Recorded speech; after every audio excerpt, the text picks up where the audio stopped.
Ce jour-là, chacun à Beyrouth croit qu'il est lui-même visé. Moi, j'ai cru que c'était une nouvelle explosion contre moi.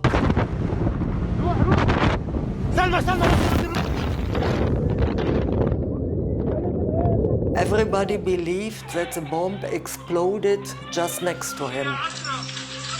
So we thought the same. I mean, we went out looking where is the bomb, and then there was no bomb, and after some minutes we saw the smoke coming from the port.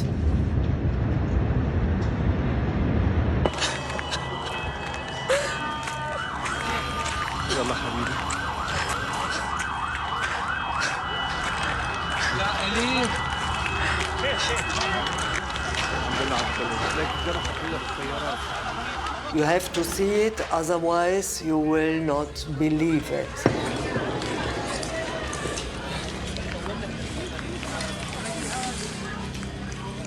وبالنهاية بعدين غادرنا وشفنا فانه كانك فعلا اذا بدك يعني بجهنم للامانه الحقيقه. ما في اضطرات مسكره، مشوا على المستشفى مشي. La ville rentrant dans un cercueil dont elle n'est pas sortie. That a massive explosion shook Lebanon's capital, Beirut. More than 100 people have died. More than 4,000 have been injured. Die Ursache ist noch nicht geklärt. Un incendie aurait provoqué l'explosion de 2700 tonnes de nitrate d'ammonium stocké dans le port. 2,750 tons of ammonium nitrate. والوحيد اللي كان قادر ينزل نترات امونيوم على المرفأ هو حزب الله. Rien ne se fait au port de Beyrouth sans que le Hezbollah ne sache ce qui se passe. هاي النتوات هاي لحزب الله، وحزب الله جابها، وحزب الله مخزنها 6 سنين، وحزب الله.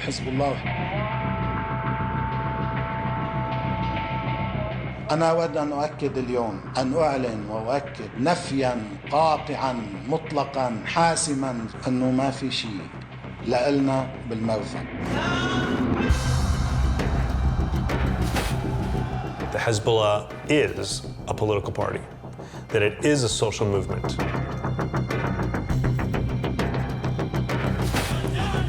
It is also a massive militia, larger, better armed, better trained than the Lebanese armed forces.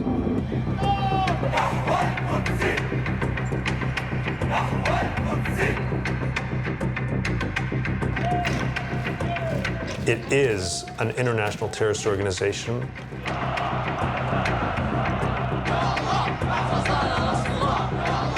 Hezbollah made Al-Qaeda look like the minor leagues.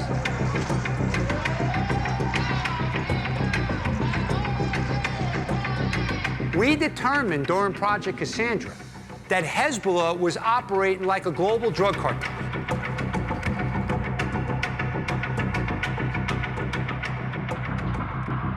We viewed them as one of the most significant transnational criminal organizations / cartel / mafia that we had ever come across.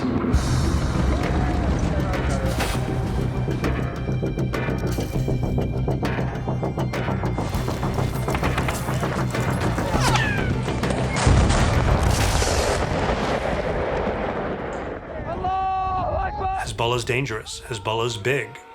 Hezbollah's not 10 feet tall.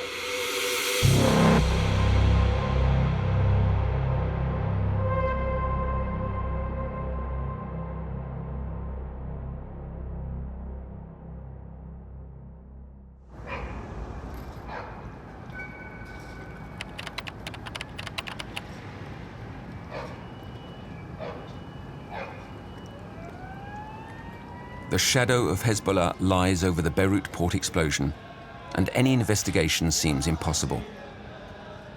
It's as if this Islamist organization had divine impunity.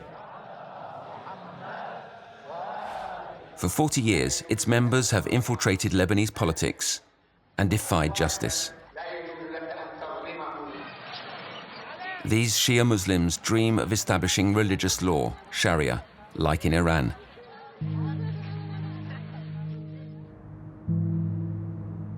Yet, in the mid-2000s, several agents from the D.E.A., the US Drug Enforcement Administration, tried to secretly bring down Hezbollah.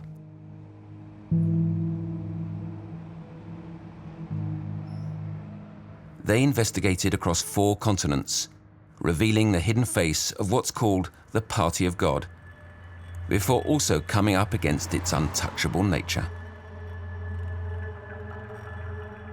Their operations codename was Cassandra, like the Greek goddess who foresaw misfortune, but whom nobody heeded. Their investigation started in the US, in the still smoking ruins of the World Trade Center.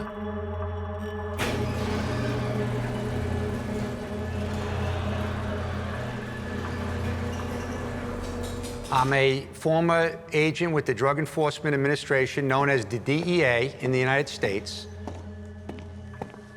I worked in the D.E.A. for 28 years. The Drug Enforcement Administration was formed to be the lead agency in America to go after the drug trafficking organizations.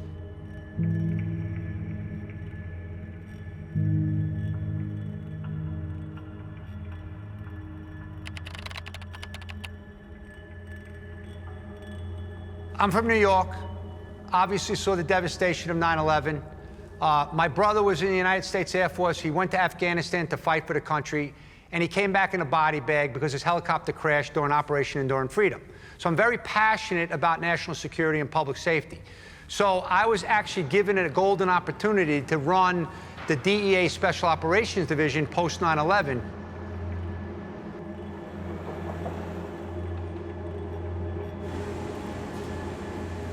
Jack Kelly is a DEA agent.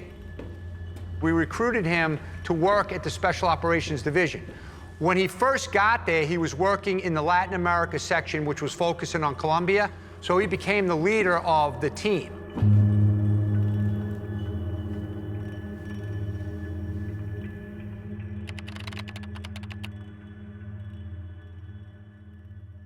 There was a sense of jealousy from others because you were in Special Operations Division. I couldn't say it is the elite, but this was the backbone of how we were taking out cartels in Colombia.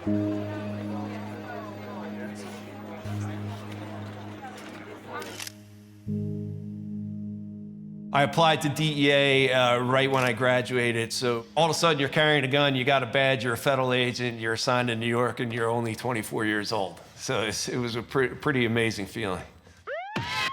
This is the battlefield. And this is the enemy. It is a crack epidemic. Most of the guys I was working with were older than me. It almost seemed like I was a pit bull, and they would unleash me and say, "Go get that guy," you know. And I'd get on these foot chases in Manhattan, some that lasted 3/4 of a mile. I don't think I ever failed at catching my prey. So I'm a supervisor now at Special Operations Division. The idea is to follow the money.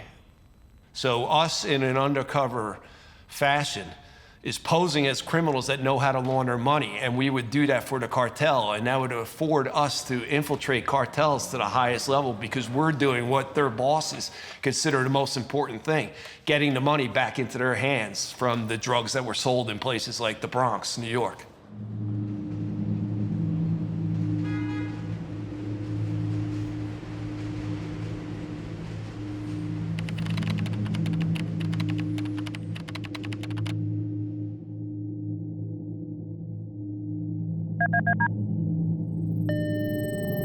شو اخبارك؟ تمام الحمد لله، ماشي حالها، ظبطت موضوع البيعة وكل شيء؟ الفينكا؟ ايه معلوم، كتر خيرك، شو بدك؟ مبروك، ماشي الحال. During the wiretap investigations in Colombia, we were intercepting a lot of Arabic conversations.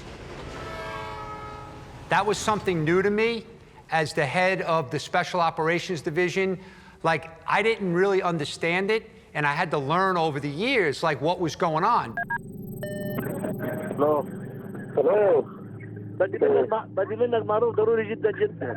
قول لي بشوف. بدي مرة 20,000 الله يخليك ضروري جدا. لا ما في يوم من الليل على بكره الصبح. The information we're receiving is that Hezbollah as an organization has made a presence in Latin America specifically to be involved in the cocaine trade and cocaine proceed money laundering.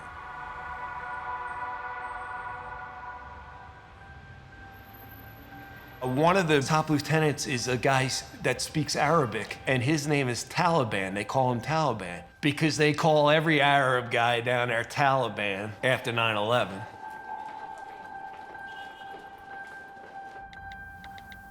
We do some searches, some quick searches in different databases, and we find out that his name is Chekri Harb. And Chekri Harb was known to people in the United States government.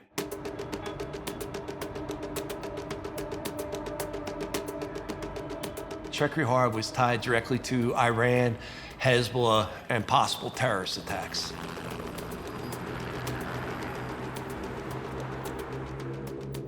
So what happens is we introduce undercover agents. One of the undercovers is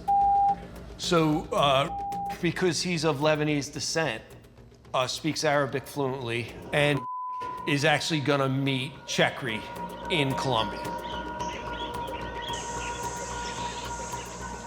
So Chekri Harb tells the undercover, I move multi-ton loads of cocaine to Port Aqaba in Jordan, and then it gets moved through Syria into Lebanon.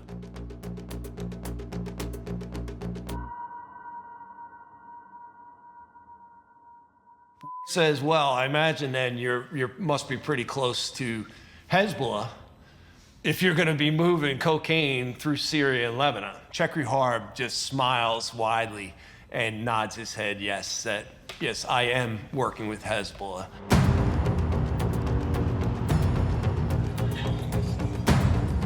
So Chekri Harb says to the undercover, we have a project for you. We have $20 million that needs to be laundered. Can you do that for us? The undercover says, certainly we can do that for you. Our undercover agent did such a good job convincing them that he was this real bad guy. They offered him the contract to pick up $20 million, which he did. $20 million is a lot of money. I'm not aware of too many, undercover agents picking up $20 million from bad guys.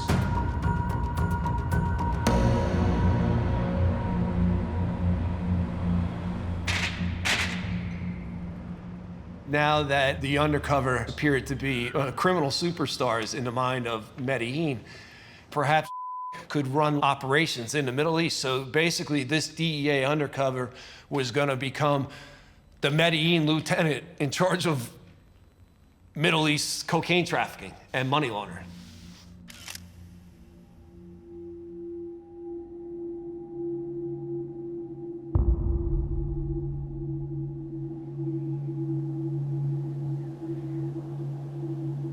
We have found this incredible new definitive tie between Colombian cocaine trafficking, specifically out of Medellin, to an Islamic extremist terrorist organization that killed more Americans than anybody before 9/11. So this was extraordinary. It was a novel idea, but I think to other people in the United States government, it seemed fanciful because they had never heard of anything like this. And basically the party line was that Hezbollah was too religious to be involved in drug trafficking.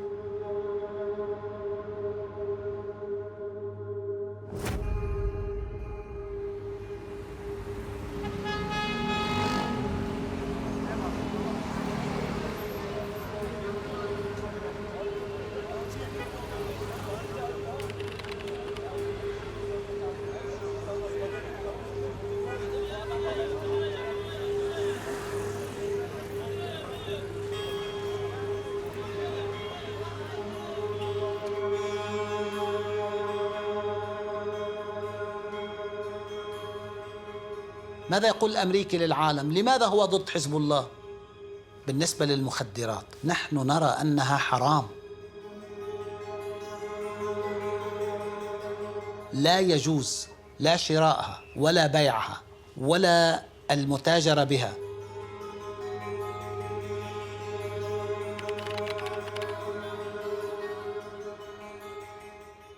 كيف نتاجر بالمخدرات ونحن لا نؤمن بالمخدرات؟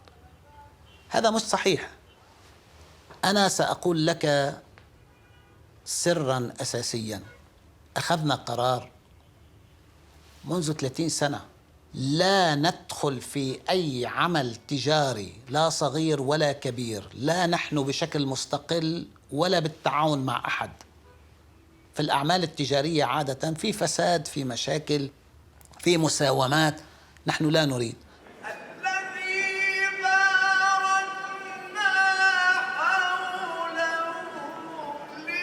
يقول حزب الله هو متورط في الفساد وتبييض الأموال وكذا من الأمور اللي تعتبر سيئة حتى يشوه سمعتنا، حتى يقنع جماعته وشعبه بأنه هو عم يعمل عمل صالح في مواجهة ناس إرهابيين أو فاسدين. كل هذه الرصاصات والبنادق والقبضات ودماء الشهداء في فلسطين تقول للعالم كله أن بعد عشرات السنين مساوئ التيئيس قد سقط.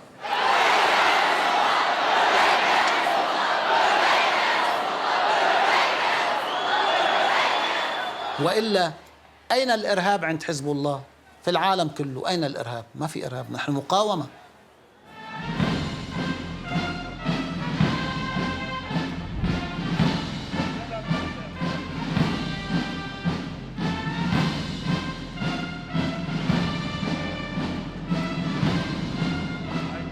ما بدكم إياه يقاوم؟ حزب الله مقاومة وصادق، وعلى كل حال تجاربنا تدل عليه.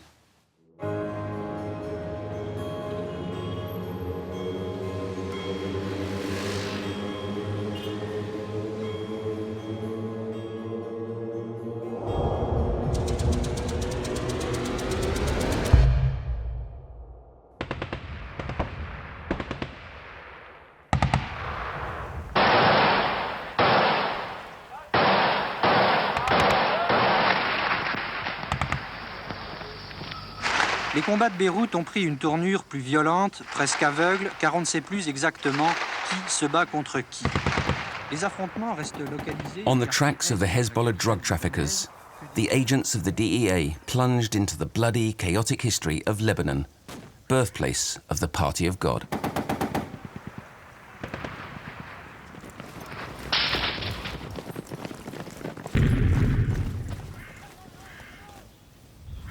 As of 1975, Beirut was torn by a civil and religious war between the different communities. Christians, Sunni Muslims, Shia Muslims, Druze, and Palestinians waged an endless war.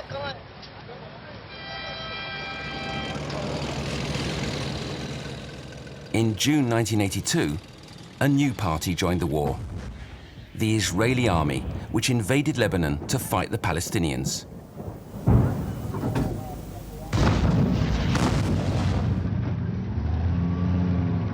The fighting threatened stability in the Middle East. French and American soldiers came to keep the peace. They became the target of an unknown organization which had sworn to rid Lebanon of any foreign presence. The dirty war began. عندما نشأ حزب الله سنة 1982 كنت أيضاً من المؤسسين في حزب الله. لم نكن مقتنعين أن دور الغرب دور إيجابي في لبنان. بطبيعة الحال نتمنى في كل لحظة أن يخرجوا من لبنان وأن لا يؤثروا في الواقع اللبناني. الله أكبر بحول الله وقوته يا Beyrouth, à nouveau, ce soir, endeuillée par un terrible attentat, mais cette fois, ce sont les Américains qui étaient visés, en leur propre ambassade. Aux dernières nouvelles, on parlait d'une quarantaine de morts.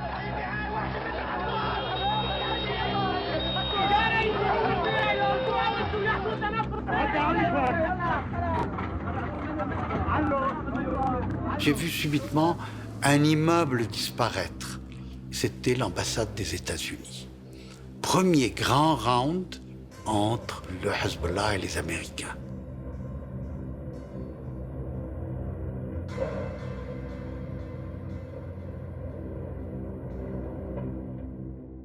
Les seconds attentats visaient la force multinationale qui était formée d'Américains principalement, mais aussi de Français, de Britanniques et d'Italiens.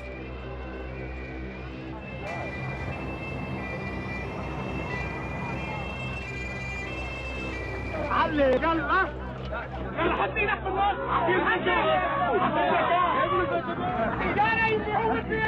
figured it had to have at least 2,000 pounds of TNT. It was observed coming at a high rate of speed from the south of the building, crashed through the gate and through the guard post, and then detonated inside the lobby. There's a crater down there about 30 feet deep and about 40 feet across.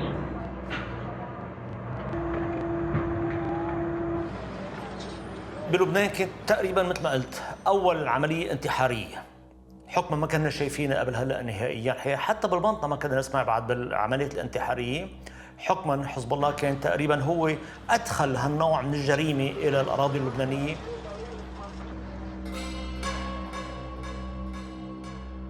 بناء للأوامر الصادرة من قائد القوات المسلحة في حزب الله نمضي نفجر أجسادنا نزلزل الأرض تحت أقدام أعدائنا أمريكا وإسرائيل.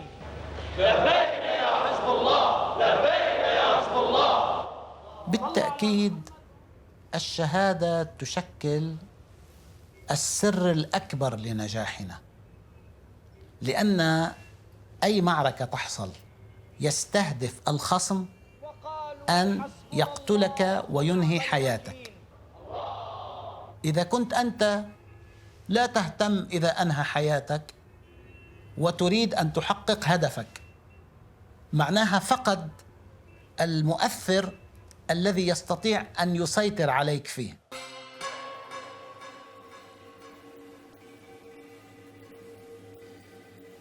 A suicide bombing is a message, we will stop at nothing. We are smarter than you. You are a big bureaucracy and we can beat you. So France and the United States were on the same boat at this point. You know, we were trying to figure out what is happening in Lebanon. We want to know the names of our enemy. I want a picture. Want to know where they are and how we get to them. And once we find them, we have Delta Force, which I work with very closely, we can go kill them. That was my orders.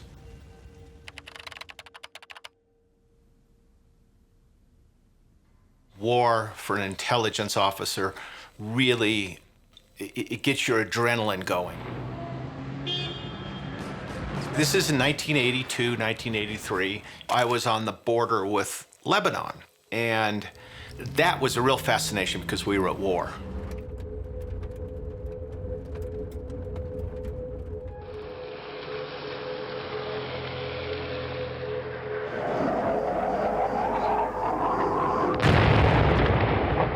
You're seeing the Israeli jets come down the Bekaa, you're driving down the road, and the New Jersey is shelling above you.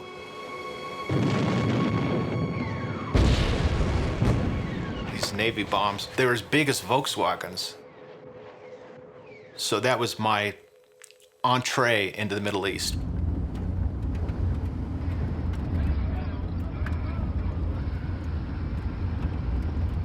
Hezbollah as a name did not exist in '82. They bring all the disparate groups, Shia groups, together and created a unified resistance.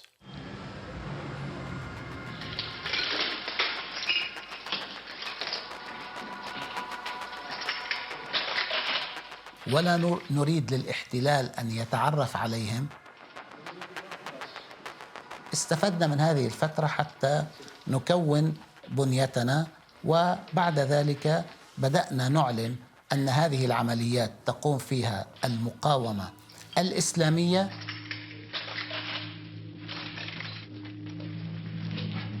ثم أعلنا بشكل رسمي عن حزب الله في سنة 1985.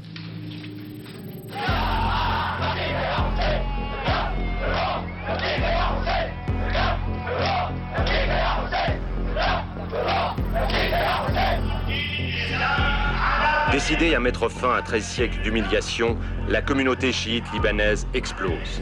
Aspirée dans le sillage de la révolution iranienne, les extrémistes musulmans libanais fondent un nouveau parti, le Hezbollah, en français, le Parti de Dieu.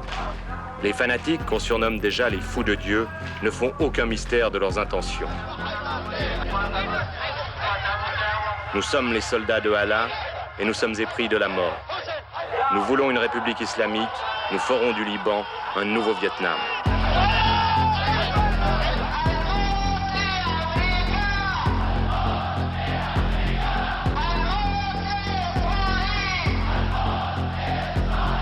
Remember, 1982 is just not quite 3 years after the Iranian Revolution. And for the Iranian Revolution, one key pillar was the export of the revolution.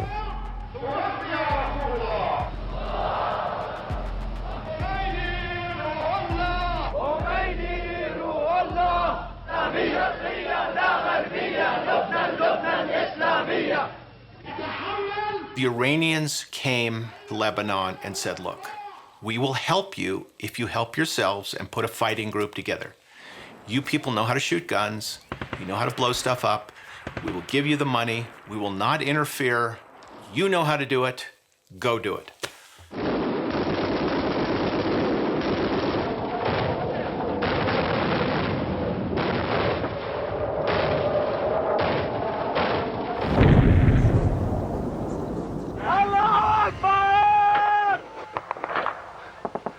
On était pris déjà dans l'engrenage et le Hezbollah était devenu un acteur principal avec le nouveau style, les voitures ou les camions piégés avec des conducteurs suicides.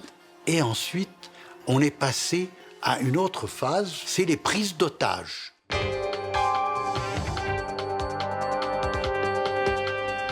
Good morning, everyone. It's the third hijacking this week involving Beirut, and this time the plane and most of the passengers are from the United States.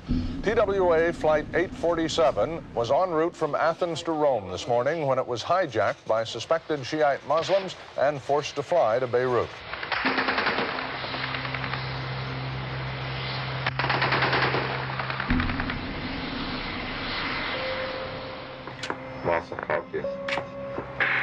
They are beating the passengers. They are beating the passengers. They are threatening to kill them now. They are threatening to kill them now. We want the fuel now. We're standing in front of the TWA Flight 847, only a few feet from the cockpit. I can see Captain John Tesfrake next to one of the gunmen in the cockpit. How do you feel?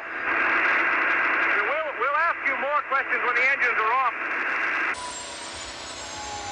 Captain Tesfrake, can you tell me what has happened to you and what's happening to you now? Not very much is happening to us now. Can you talk to them? Do they speak English? Can you communicate with them? Sometimes better than others. It depends on who's on board. Goodly. Captain, many people in America are calling for some kind of rescue operation. I think that we'd all be dead men if they did, because we're continually surrounded by many, many guards. Do you have any thoughts on whether or not the United States should have it? C'est Imad Mournier qui est dans le cockpit de la TWA. Mournier was the big point man for Hezbollah's early terrorist activities. He was not a particularly religious person at first. He served as a bodyguard, but went on to become the head of Hezbollah's terrorist operations, in part by being involved in almost everything from the beginning. Here's a guy who was on the kill list of the Mossad, of the CIA for many years.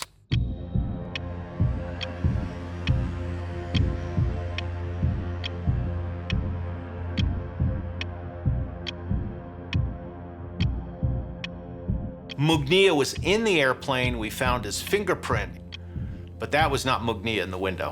He'd never do that, never show his face in public. Never, never, never, never. He never showed himself to the hostages because he knew one day he'd be released and he didn't want to be identified. He was a ghost and he knew how to remain a ghost. I planned to kill him. كانوا مجموعات سرية خفية ما كانت معروفة نهائيا، ما كان العدد كتير كبير، إنما بالنهاية قاموا بمهمات نوعية، مهمات إرهابية كبرى، إنما ما كان التنظيم كتير كبير عدديا.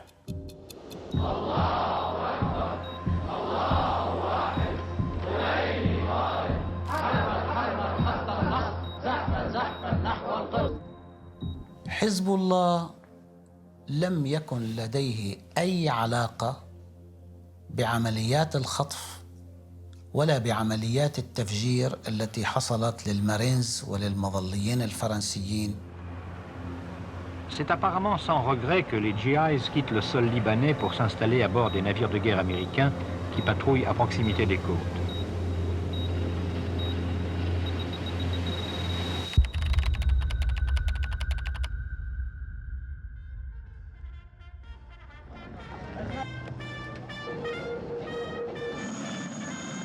The Iranians oversaw the most potent asymmetrical military force in modern history, or ever. Don't forget, the French and the Americans were run out by a guy who had about 20 people. In history, there's nothing to compare it with.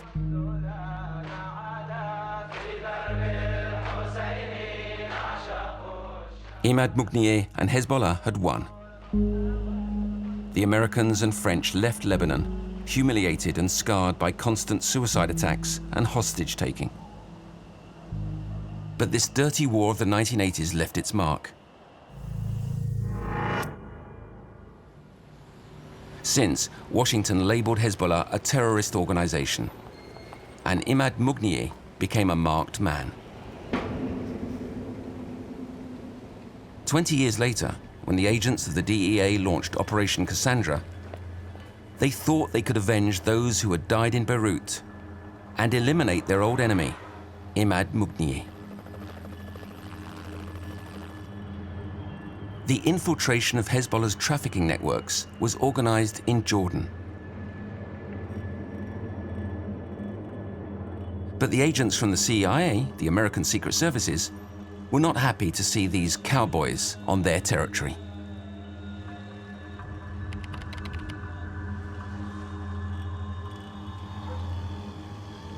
Jordanian anti-narcotics police go up on intercepts of numbers identified in Jordan linked to Chekri Harb.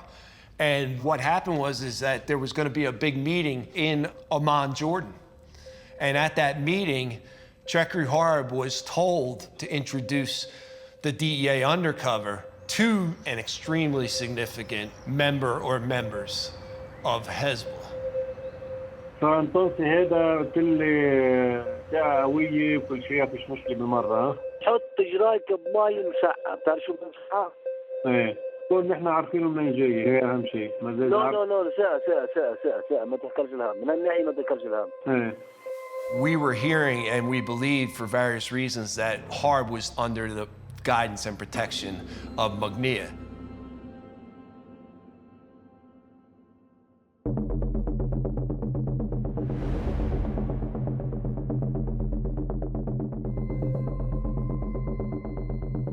We're under a time crunch now because the undercovers obviously can't move cocaine with Hezbollah and wouldn't be able to launder money for Hezbollah.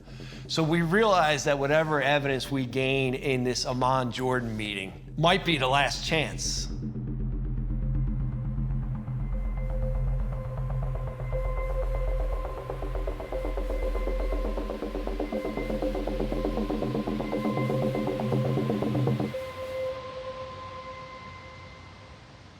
And a day or two before, the meeting was shut down by members of the U.S. Embassy in Jordan.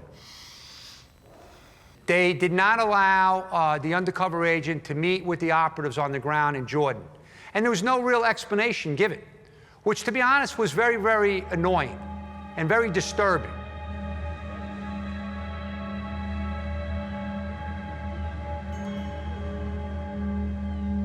You had folks in the intelligence community that had 30 years of knowledge on Hezbollah pretty much looking down at the DEA, like, how does the DEA know about Hezbollah?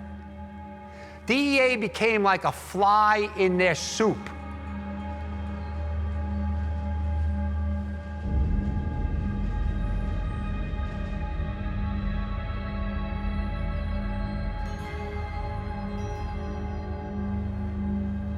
The undercover reached out to Chekri Harb. Chekri Harb wouldn't talk to him. Chekri Harb wouldn't respond. So he had completely blown off. So we lost our undercover infiltration of Chekri Harb. So the opportunity was lost. Burned.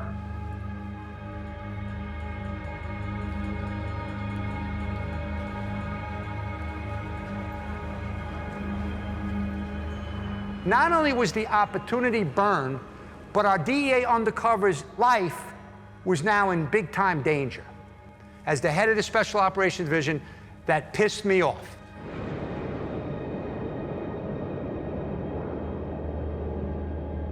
The CIA, the American Secret Services, had capsized Operation Cassandra, organized by the DEA, the anti-drug agency. This interdepartmental war showed Washington's weakness, faced with this enemy that had grown and mutated. In the mid-2000s, Hezbollah was no longer a terrorist faction. It passed itself off as a respectable political party, with representatives in the Lebanese parliament that defended the interests of the long ostracized Shia community. They chose their new political leader, Hassan Nasrallah, a cleric trained in Iran. In the shadows, always clandestine, the military leader, Imad Mughnieh, continued leading the war against Israel that was known as resistance. Because, unlike the Westerners who had left the country, the Israeli army still occupied southern Lebanon.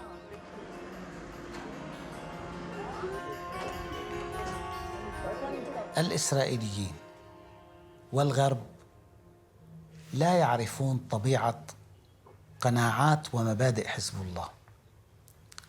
حزب الله يؤمن بالإسلام، والإسلام مبني على الجهاد.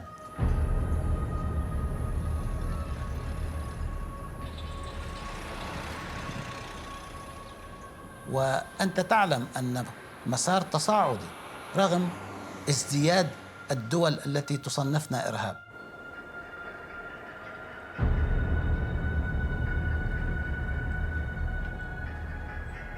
نحن لسنا بحاجة لأحد، بحاجة أن نعيد أرضنا ونحرر بلدنا.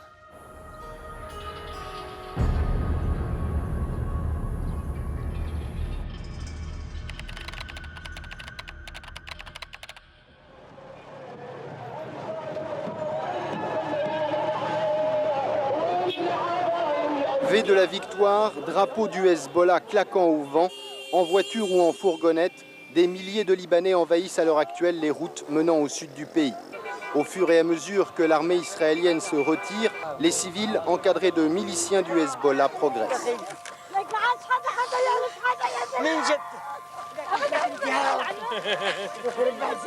Pour la plupart de ces hommes et de ces femmes, cela faisait 22 ans qu'ils attendaient ce moment-là.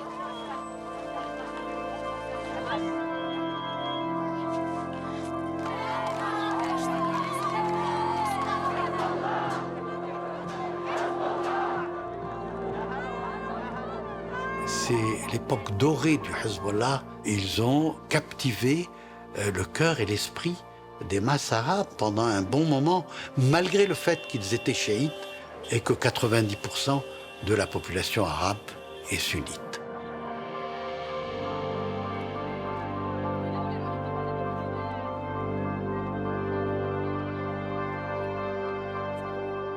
You have to look at Hezbollah, I mean, whoever side you are on, is Robin Hood. Look, if you're Lebanese and you're tired of being humiliated, who do you have? You've got Hezbollah, and that's it.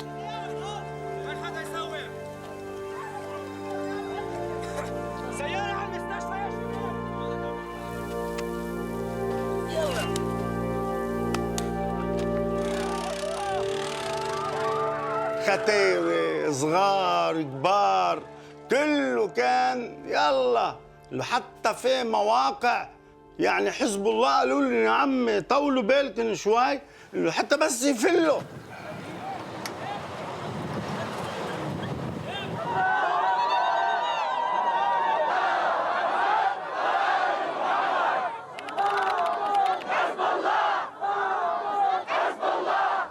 والله اللهم صل على محمد وعلى محمد. طبعا يعني الإسرائيل لما احتل جنوب لبنان نحن كنا أولاد صغار عمرنا 13 سنة، نجمع دواليب ونروح على مفرق الشرقية عندنا بالدوير بجنوب لبنان. يعني مجرد ما يوصل العدو الإسرائيلي لمطرح قبل يعني 20 متر نقوم بوضع الدواليب وتوليان. بأكثر المرات كانوا يلقطونا ياخذونا على المعتقل يضربونا كم كاف. 13 سنة ولد شو بدوا يعملوا ويزعبونا مشي، نعود تاني يوم نعيدها. هي ذاتها يعني. هذه أول العمليات.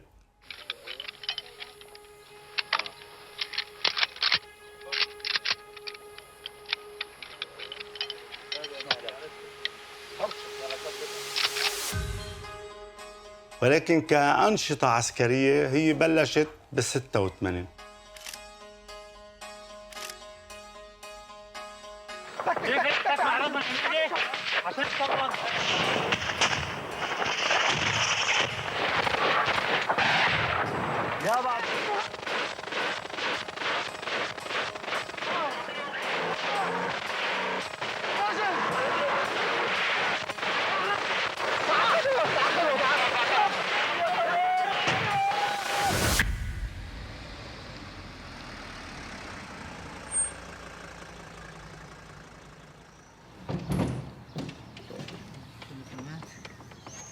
كله تمام. اخبط بسكرها لها.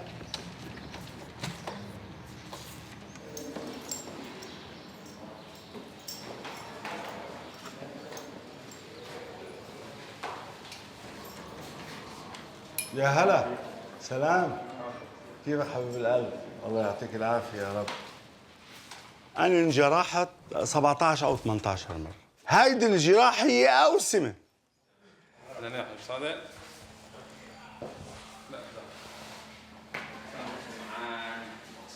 يا الله، هذا حزب الله هو هيدا الحزب.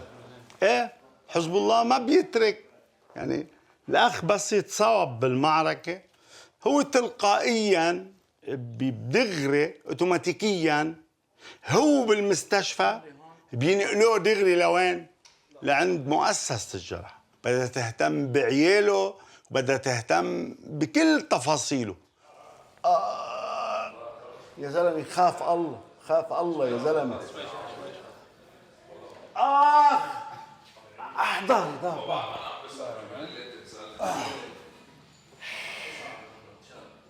ظهري لا طلع. For Hezbollah, fighting, politics, social welfare provision, they are all about creating a culture of resistance, of muqawama.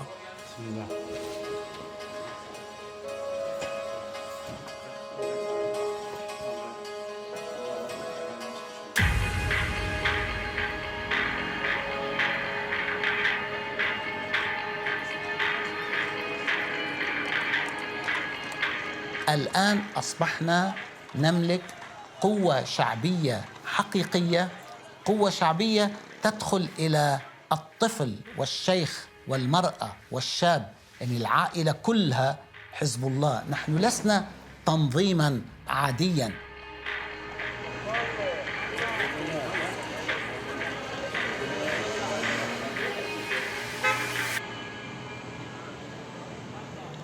سماحة السيد هو الرئيس الأعلى السياسي وهو الرئيس الأعلى الجهادي. عندنا لا يوجد فصل. Hassan Nasrallah est un homme remarquable et redoutable. C'est un homme qui est un tribun hors du commun, qui a une langue arabe parfaite et donc qui peut s'adresser à tous les musulmans du monde. أن نتبنى غيره كوننا مؤمنين عقائديين هو مشروع الدولة الإسلامية وحكم الإسلام. Think of Nasrallah's Robespierre. Uncorruptible, trying to create a revolution, and has done the best he could.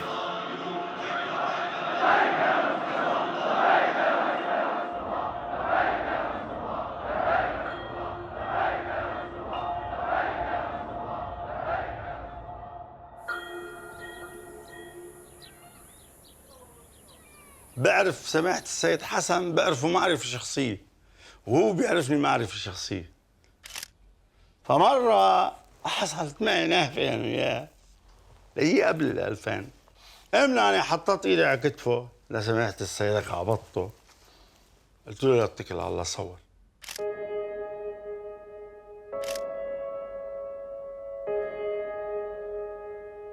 هيدا الخاتم من سماحة السيد، هيدا المصحف من سماحة السيد.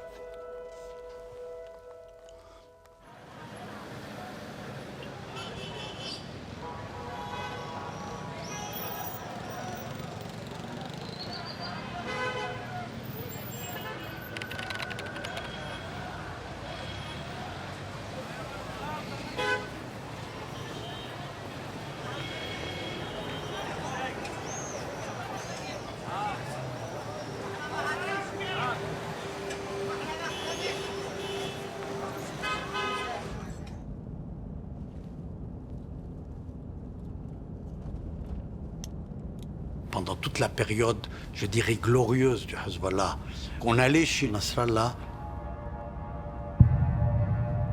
Et je me souviens, on change de voiture.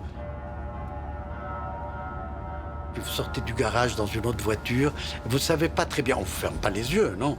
Mais vous ne savez pas très bien où vous êtes. Vous savez que vous êtes dans la banlieue sud.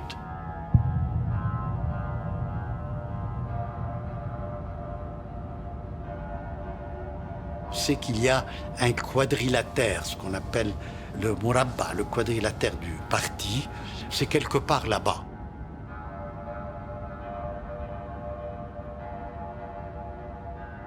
Why haven't the Israelis killed him with a drone? Because they can't find him. He knows about telephones, he knows about drones, he knows all this stuff. He knows how to stay alive. He's a survivor like Mugnia. Same mold. Il est parfois très franc, parfois il affleure les sujets. Et là, vous devez savoir qu'il y a un peu ce qu'on appelle chez nous, dans les communautés musulmanes, je suis bien placé pour en parler, parce que les Druzes aussi la pratiquent, ce qu'on appelle la taqiyya. La taqiyya, ce n'est pas une duplicité, mais on affiche une sorte de bienséance, qui ne dit pas toujours toutes les vérités. On ne voyait pas encore en lui l'ogre qui allait dévorer le Liban plus tard.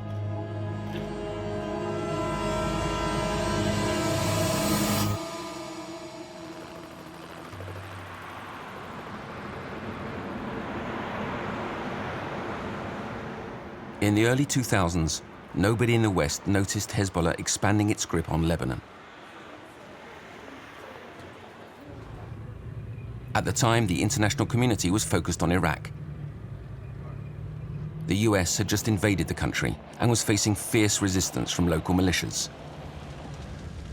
Many of them were Shiite, armed and financed by Iran. What America didn't know at the time was that Lebanese fighters from Hezbollah had come to help their Iraqi brothers in the name of Shiite solidarity and the fight against their common enemy, the Great Satan.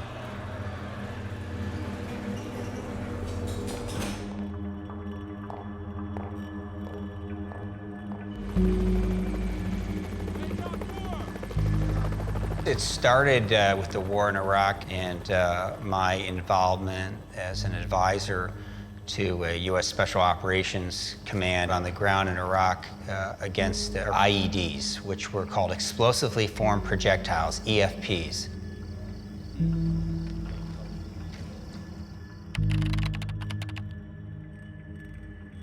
This weapon, the way it was designed, had extraordinary ferocity and explosive impact. Come here, man, check this out. I think I found something. Yeah. Those are like bombs. Look at that thing. A very small tube with a copper plate would yield a huge explosion, enough to cut an M1A1 tank almost in half, which we've never seen anyone be able to do with any sort of a normal explosive.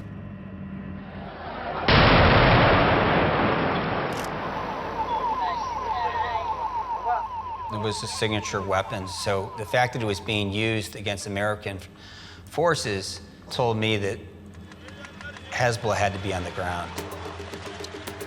Hezbollah instructors train approximately 20 to 60 Iraqis at a time, sending them back to Iraq, organized into these special groups.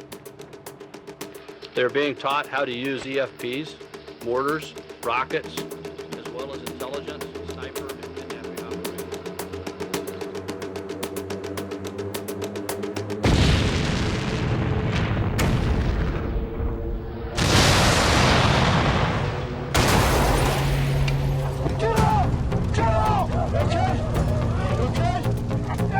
The explosively formed projectile that was being employed in Iraq against American forces was designed by Hezbollah.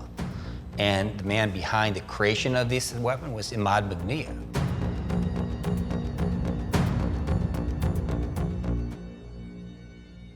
So I started hearing about the President's Man. They called him the President's Man because he had worked directly for President Bush in the Bush White House.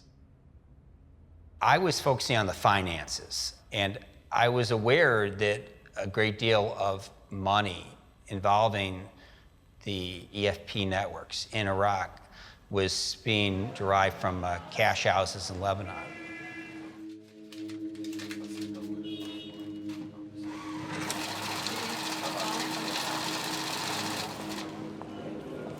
Something sort of remarkable happened. We started to see phone selectors that were tied to the financing of IED attacks in Iraq that were then apparently in touch with numbers in South America.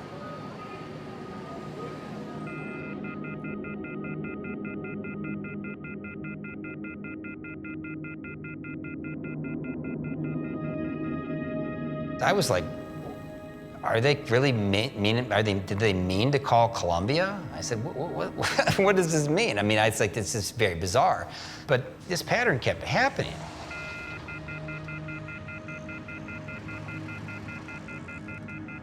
Why are these people in contact? What are they talking about? What are they doing?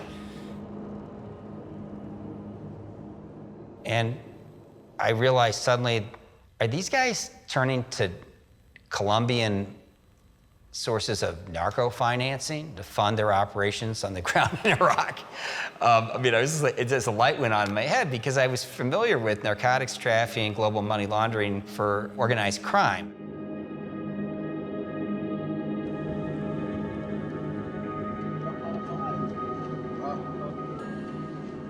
Drug money, at one level or another, was making its way, the profits were making their way into the war in Iraq.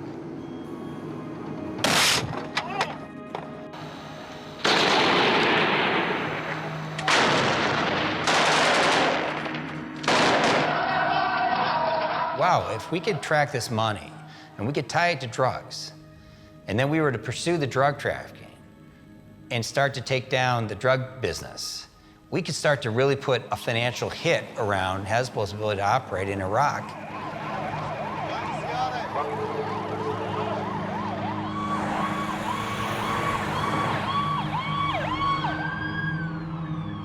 My orders were to attack this foggy situation and then to try to tie this into the leadership, and the leadership being Imad Magnia.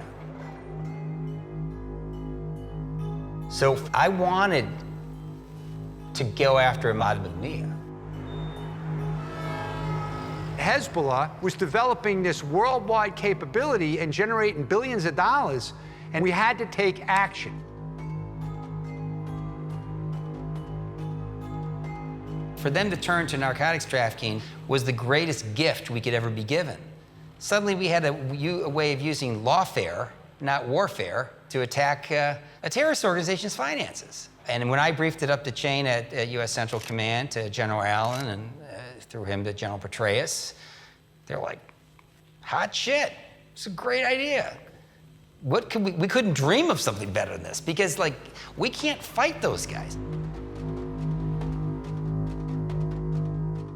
Washington considered Hezbollah's involvement in the death of US soldiers in Iraq a declaration of war, and relaunched Operation Cassandra.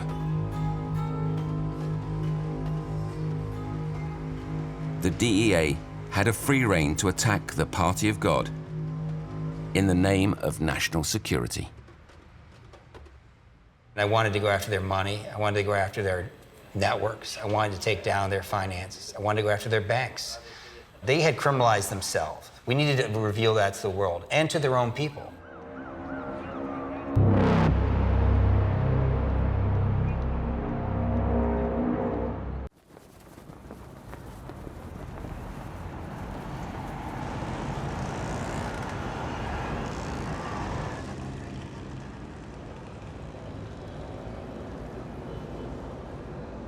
كان صار لي 5 سنين بجهاز أمن الدولي، وهون توثقت علاقتي برفيق الحريري، وكان صار لي تقريبا عملت أول 4 سنين مع رفيق الحريري كان اسمها فرع المعلومات يومتها، إنشاء جهاز المعلومات.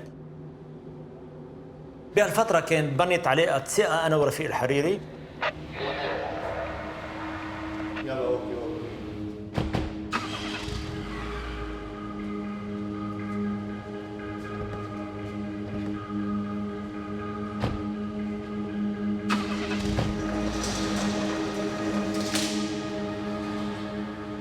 يعني ب 24/12/2004 يعني اجاني مصدر معلومات انه بحملك رساله لرفيق الحريري خليه ينتبه كانه في جو اغتيال الحقيقه.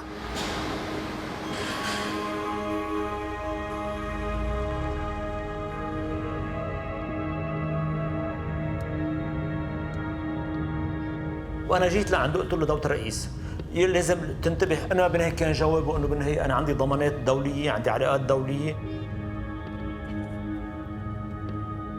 بيجي مصدر ثاني بيأكد المعلومات الأولية، ويرجع تماما فورا أنا بتواجد عند رئيس الحريق رجاء ننتبه قد ما فيك عم يحضروا اغتيال الحقيقة، وإذا ظرفك بيسمح غادر البلد بهالمرحلة هي الحقيقة.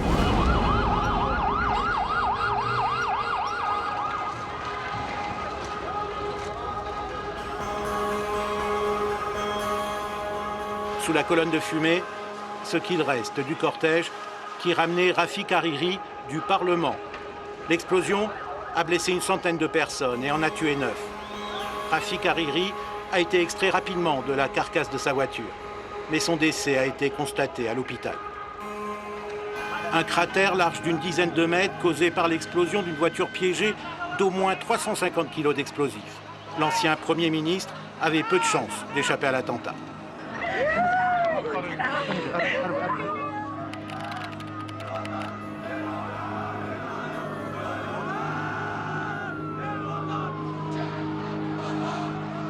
Ils sont des centaines de milliers. Ils convergent tous vers la place des Martyrs, au centre de Beyrouth. Les slogans sont en fait des insultes à la Syrie et à son président. En clair, la Syrie dehors. Hariri was a threat to Syrian domination in Lebanon. Syria has been a close ally to Hezbollah. Rafik Hariri was pushing too hard on things that were going to undermine their position in Lebanon, and that was not to be allowed.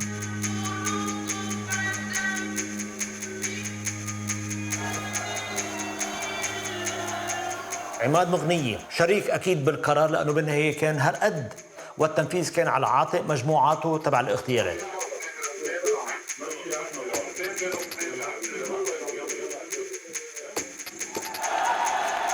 Le Hezbollah a pris le pouvoir le jour de l'assassinat.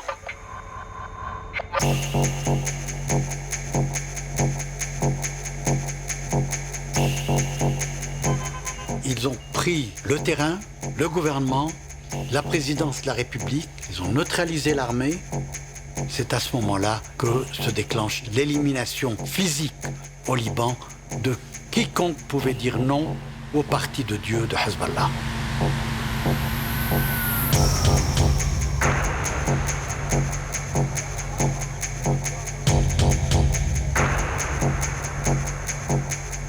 اذا اخذت ماركو بتحط راسك وبتنام وفرضه على جنبه وريقه وكل شيء نحن ما يكون ما حدا بيقول له وين رايح.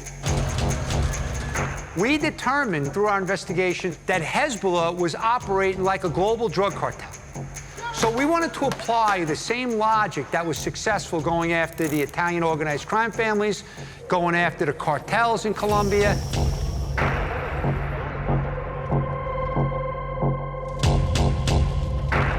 Moi, j'étais une proie simple. Qui a cherché à vous tuer? Les Syriens, le Hezbollah. Clearly, they thought they could operate with impunity in Lebanon. I mean, the cartels are good, but Hezbollah is another whole level.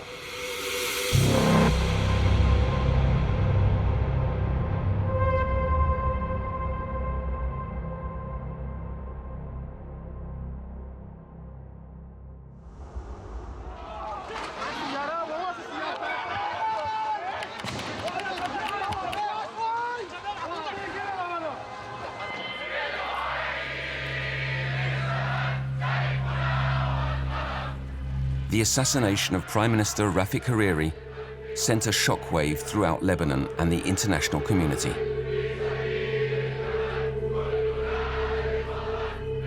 All eyes were on Syria, which was accused of being behind the attack. Bashar al-Assad's army, which had partly occupied Lebanon for 30 years, had to withdraw, harangued by the people.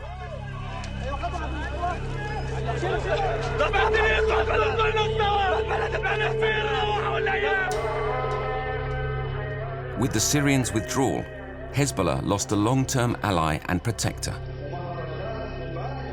Worse still, Hezbollah found itself accused of being involved in Rafik Hariri's assassination.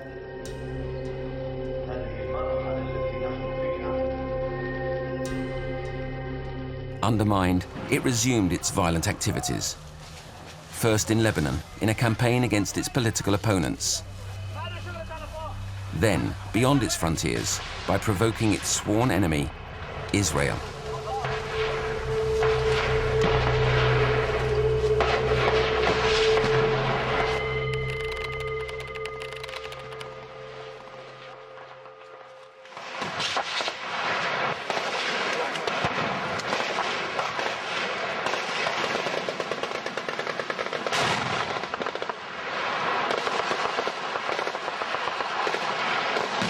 لدينا قناعة بأن الأسرى في الكيان الإسرائيلي لا يمكن أن يخرجوا إلا بتبادل الأسرى.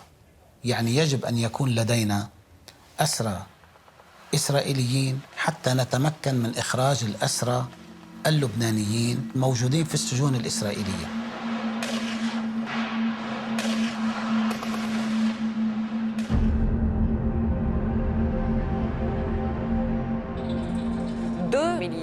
Viennent d'être capturés au Liban par le Hezbollah. 2 militaires ont été capturés par le Hezbollah. On ne connaît pas encore les circonstances exactes de l'enlèvement de 2 soldats israéliens par le Hezbollah, mais l'événement est considéré comme gravissime en Israël.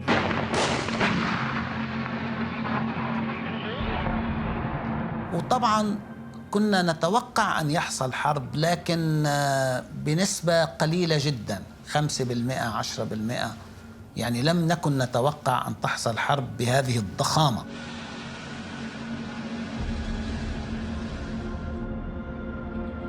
Massés le long de la frontière israélo-libanaise, toute la journée, les chars ont bombardé la région. Les hélicoptères aussi. les forces israéliennes sont entrées au sud Liban. ממשלת לבנון, שהחיזבאללה הוא חלק ממנה, מנסה לערער את היציבות האזורית. לבנון היא האחראית.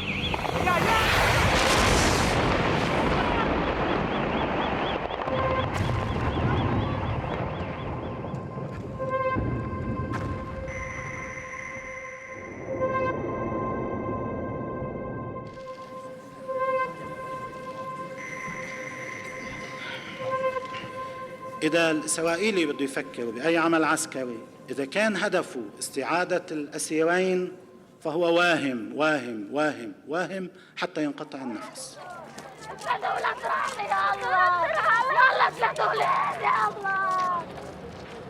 وأنا هون خليني شك تماماً إنه قد يكون أحد أسباب حرب تموز هو نحن مواجهتنا لحسن نصر الله ولحزب الله بالوقائع اللي بتقول إنه حزب الله قاتل رفيق الحريري. هو بلش، هو خطف يومتها جندين إسرائيليين لفجر الوضع مبدئيا.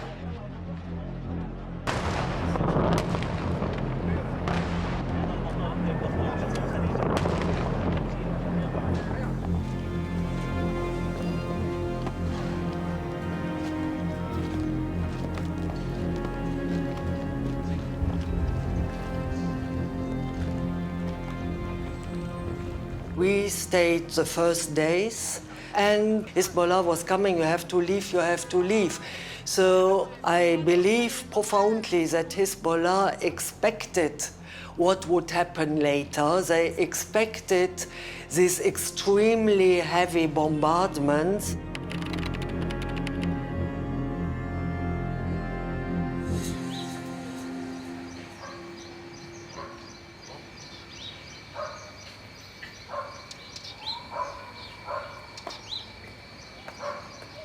Since 20 years, I'm living here in the southern suburbs of Beirut, which are called Cedar here.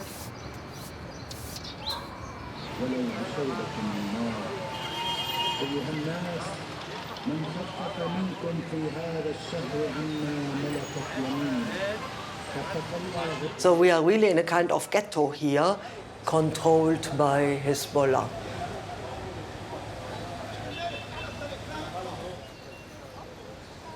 During the war, there was a group of Hezbollah fighters sitting in our garden discussing, in other words, having a kind of meeting. And I was panicking because I thought if the drones will capture Hezbollah sitting in our garden, they will bombard the whole house. And as there was this kind of tension, I made a very bad joke. I don't know what took me, but I just said, "Do you would like to have a picture of you?" And somebody answers me, "If you take one, the Americans would pay you $1 million." So, I said, sorry, it was a bad joke. I will go up to the apartment, I need some clothes, and I will leave. So I left, and 2 years later, the Hezbollah commander, Imad Mournier, is assassinated. And all of a sudden, there's this huge 3-meter-long posters everywhere in the street of Imad Mournier. And I'm telling myself, I have seen him. And at one point, it just made this click, and I realized the guy who told me the Americans would have paid you $1 million was Imad Mournier.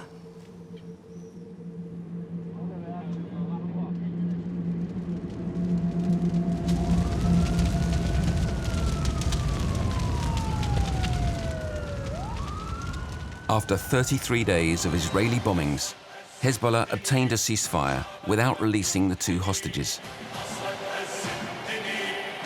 In Beirut, Hezbollah's leader, Hassan Nasrallah, celebrated the victory of the resistance over the historical enemy.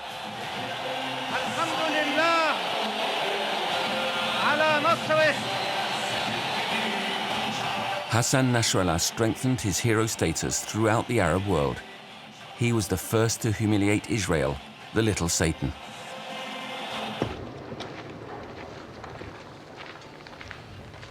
Money was needed to finance Lebanon's reconstruction.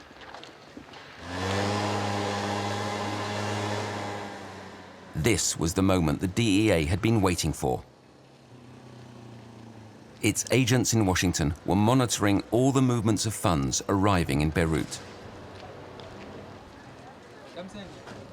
In the funds coming from around the world, they searched for drug money.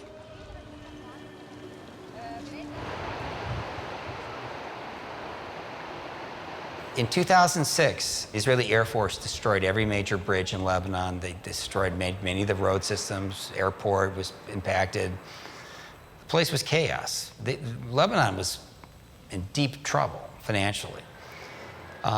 Normally, you know, somebody bombs a country, their credit rating goes down, you know, money doesn't flood into their country, okay? I'm a finance guy. This is not how things normally work. But in Lebanon, miracles happen. They need the money, and lo and behold, what happens? This amazing amount of money was rushing into Lebanon. I remember well, the war ended at 7 o'clock, 8 o'clock in the morning. Hezbollah was present everywhere. People were able to go somewhere to complain that they had lost their house. A member of the family was killed. Thousands of families had lost everything.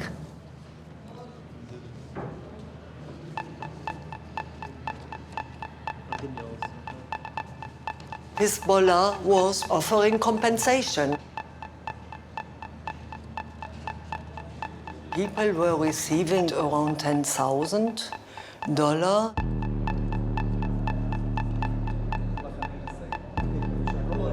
The money was, of course, coming from Iran.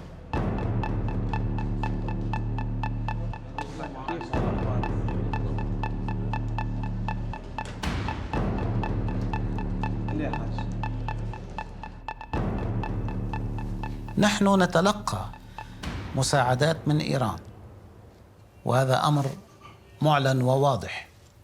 لكن حزب الله أيضا لديه موارد من أموال الخمس التي يدفعها المؤمنون.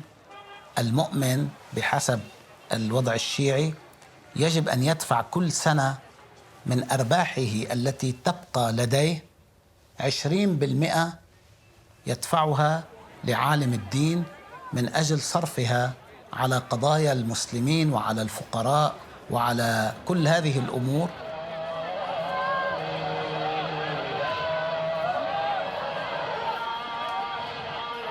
Hezbollah makes plenty of money through business activity. It makes money through donations. But at the end of the day, they're reliant on Iran for their big bucks. And how much money, more or less, does it represent? Hundreds of millions of dollars a year. Hundreds of millions of dollars a year in cash. عادة نحن لا نتكلم عن أرقام الموازنة ولا عن أعداد السلاح ولا عن أعداد الأفراد. هذه من أسرار الحزب. In 2007, the Lebanese banking system began to explode in growth.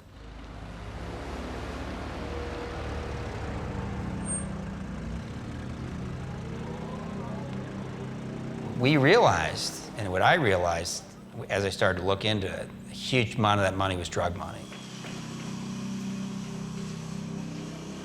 But the key thing is, who organized this scheme?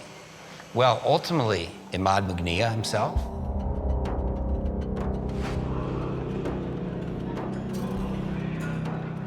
Hezbollah leaders have made public statements that the drug industry is forbidden. Sometimes the bad guys lie, and they look the other way.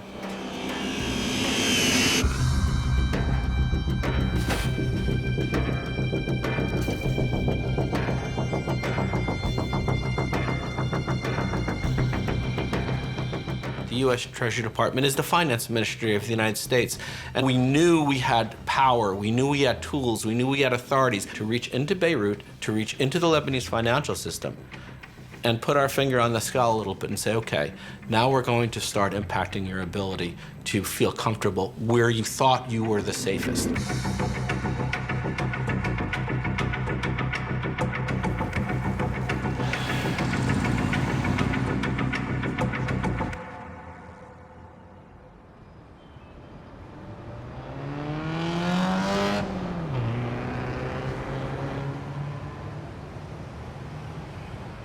The US government went on the offensive. The agents of the D.E.A. received the order to infiltrate the illicit financial circuits woven by Imad Mughnieh, the Party of God's military strategist. Wiretaps allowed them to identify international money laundering circuits and the organization of Hezbollah's hidden networks that dealt with the South American drug cartels.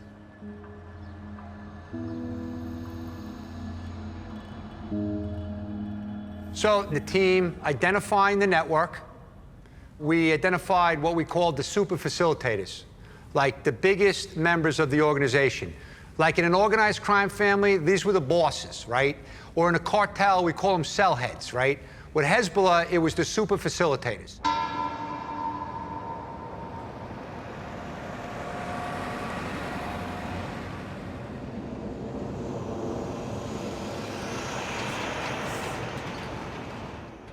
Pretty quickly, we identified a Latin American drug lord tied to Medellin, but operating in Lebanon and looked like Hezbollah strongholds in Lebanon. A Lebanese male called Ayman Juma. Ayman Juma was far, far above a guy like Chekri Harb because he's a very powerful man.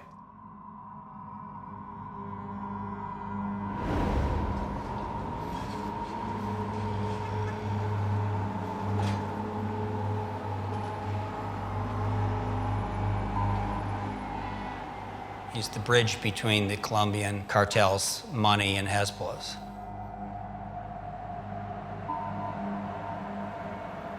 I mean, he was like the only guy who was a Sunni who was living in the hardest core Shia area of southern Beirut, you know, in a beautiful apartment, I believe, on the beach, guarded by Hezbollah guards and things. Very unusual.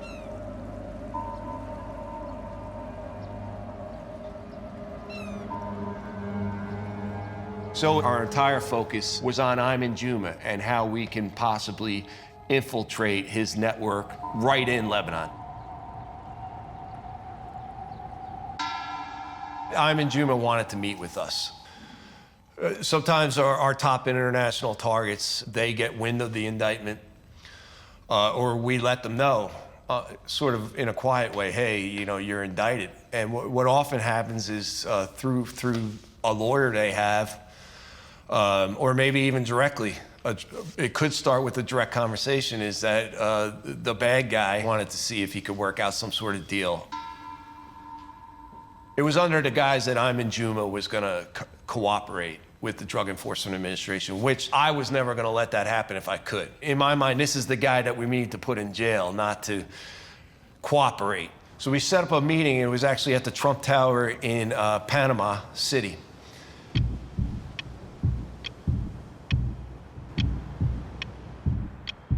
The agents and the prosecutors and the lawyer were all wearing really nice clothes, and I decided to just go in my shorts and a T-shirt into the Trump Tower. And you know, I was the only guy wearing shorts and a T-shirt, but I think I was doing it on purpose because I didn't want to give Juma any idea that I thought like I'm doing anything special for the guy.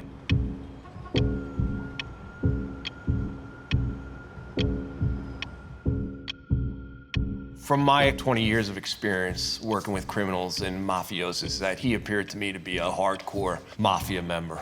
So anytime we caught each other's glance, he had this look of, if I get the chance, I'm gonna kill you. He's a mob boss, no doubt.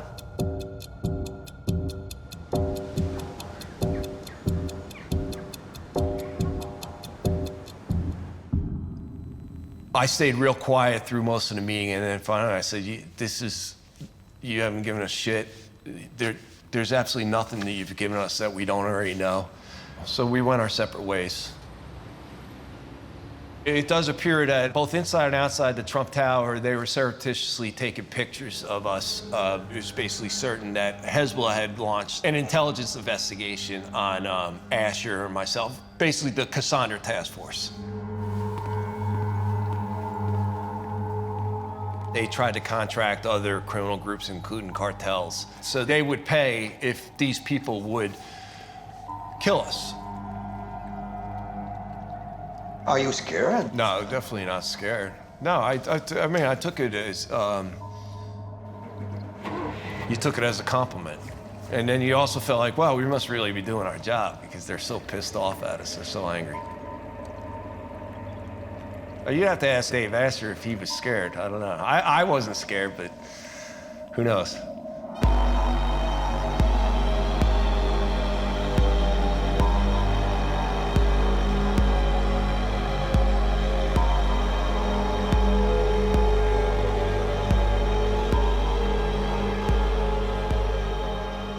When I started Project Cassandra with my partner Jack Kelly and our fearless leader Derek Maltz, they knew I had another job, but I don't think they quite realized where I worked.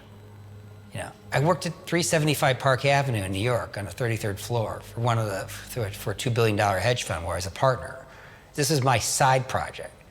You know, so half the day I'm managing billions of dollars in loans and equity investments. And the rest of the day, I'm hanging out with guys like Jack Kelly and others inside the Syndicate, which was like, I'd fly from New York on a plane, right into Dulles, and I'd like be dressed like this. Business suit.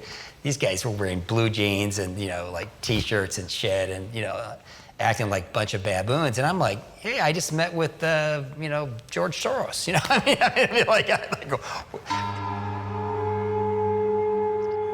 The D.E.A. finally decided to charge Ayman Juma with drug trafficking and money laundering. But he had already fled.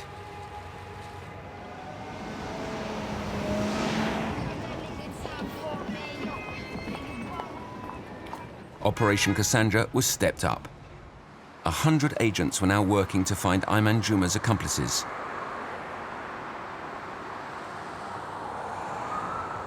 The investigation focused on Venezuela, a South American country hostile to the US.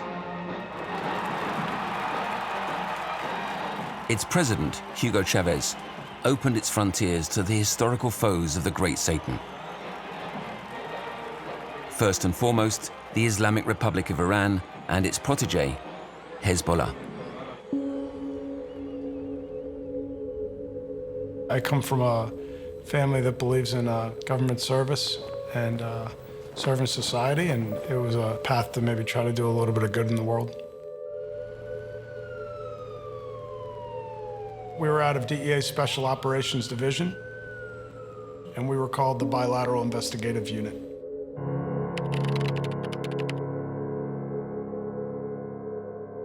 So originally we were focused on kingpins, kind of the untouchables in the world, but we quickly started to really see a big nexus between a lot of these groups involved in terrorism and how they're being financed through the narcotics trade.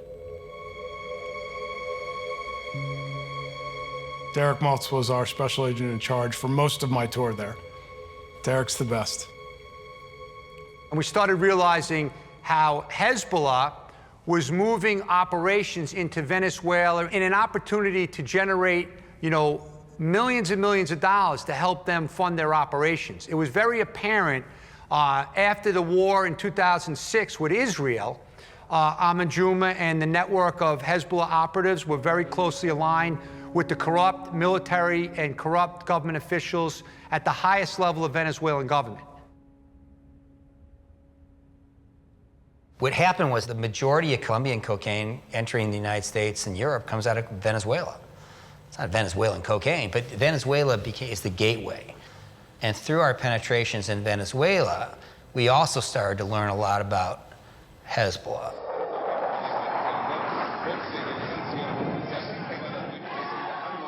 We did learn through our investigations that a Venezuelan official went over to a meeting in Damascus, Syria, and was offered the assistance of Hezbollah.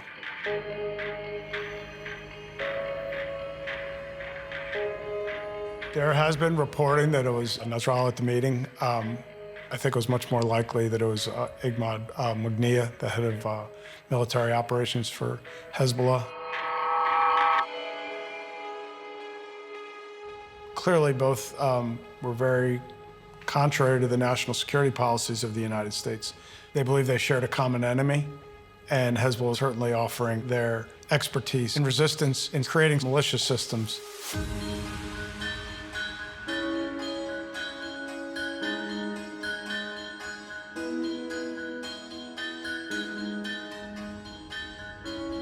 Some of the other, I think, interesting connections that came out were, for example, there's an airline out of Venezuela called Conviasa. Some have called it Aero-terror. And we started to learn there's a weekly flight to Tehran. Very often it's stopped over in Damascus.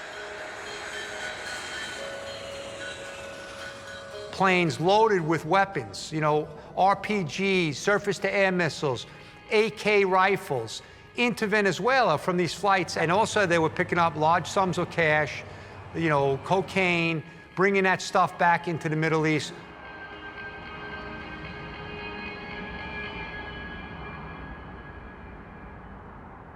You get 7 to 10 tons coming out of Venezuela a week, okay? 7 to 10 tons is a lot of coke.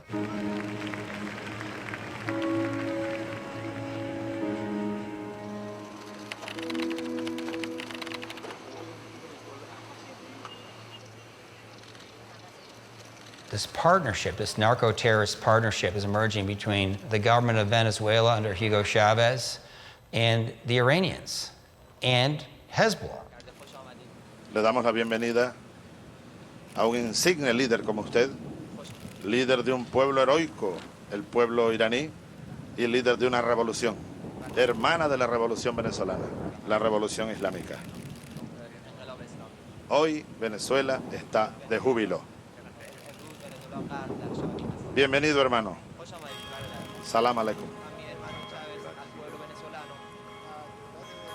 Drugs became part of the resistance. Narco-resistance. Trafficking the dope erodes the infidels. It hurts their youth. Spoils their power.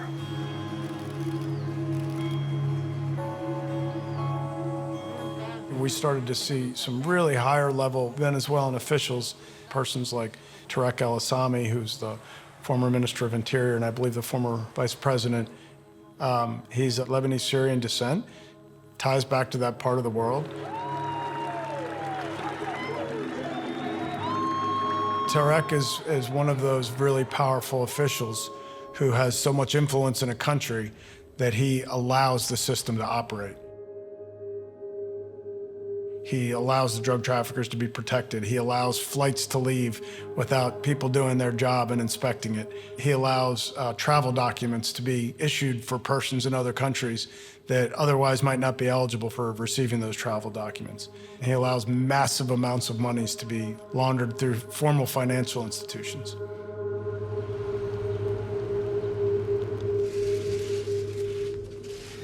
Yesterday, the Department of Treasury's Office of Foreign Asset Control, known as OFAC, designated Venezuelan national Tarek El-Assami as a specially designated narcotics trafficker pursuant for playing a significant role in international narcotics trafficking.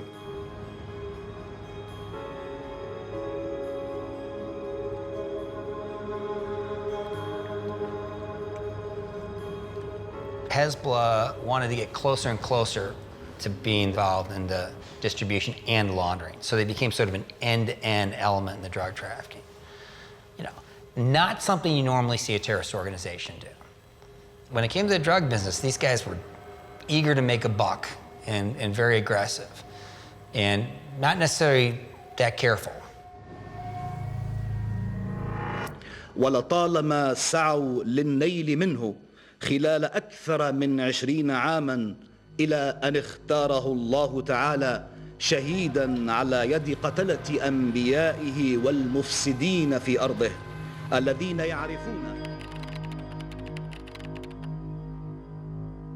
US and Israeli teams put together a very, very small explosive. Ultimately, one night coming out of Syrian military intelligence, Imad Mughniya got into his vehicle and the explosive was detonated, killing him instantly.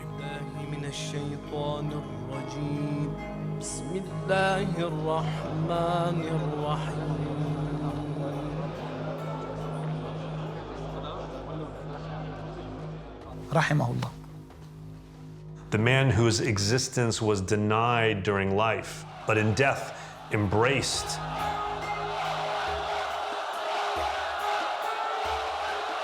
He and only he held this mystique.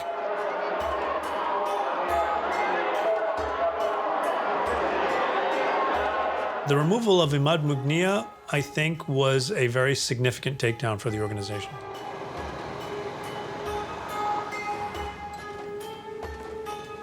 With Imad Mughniya's death, Hezbollah didn't just lose a military legend. It lost the man who controlled the organization's illicit finances. This weakened its power within Lebanon. But the party of God is most dangerous when threatened. Hassan Nasrallah took the ultimate risk, a coup to tighten his grip on the country.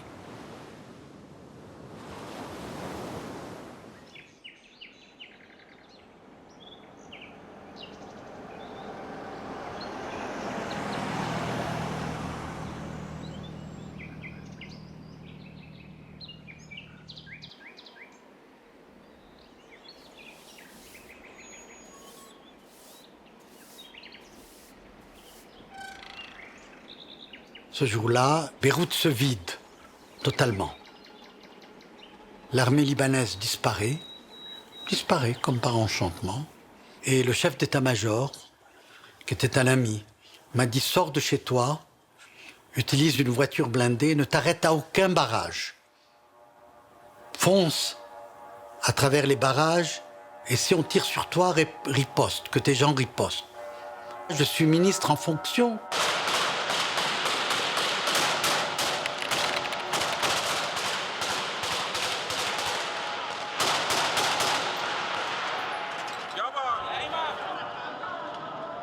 Ce jour-là, les milices du Hezbollah, en blouse noire, ils investissent la capitale.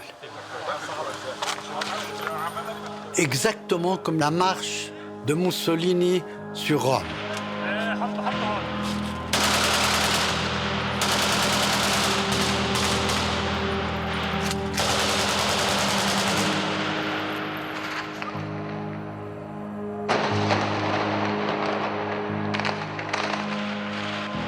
بالنهاية بعد حرب تموز نزل يعني كشف قناعه مش مدافع عن لبنان بوش الإيراني بوش الإسرائيل إنما بالنهاية بده يحط إيده كاملة على لبنان. هو كان عم يعمل قضم للدولة شوي تدريجيا بكل أسف وعم ياكلها لقمة ورا لقمة الحقيقة. Ce grignotage permanent du pouvoir est en train, à ce moment-là, de nous faire avancer vers ce qui sera plus tard et l'est désormais maintenant un pouvoir absolu de Hassan Nasrallah sur le Liban. ما حصل في 7 أيام وضع حداً سريعاً لمؤامرة كبرى كانت تحضر لهذه المقاومة. طيب أنا أقول لكم كان مشروعهم في السنوات الماضية العمل على إيجاد صراع وقتال بين الجيش والمقاومة وفشلوا. Il y a un décideur, c'est Hassan Nasrallah, mais à travers lui, le grand décideur, c'est Téhéran.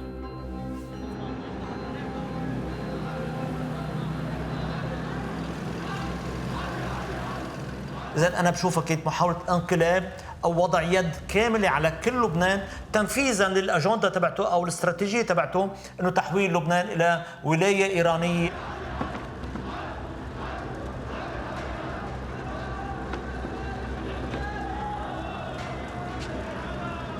They have been building up over the years a parallel system. So you can go here to a supermarket controlled by Hezbollah where you find Iranian products.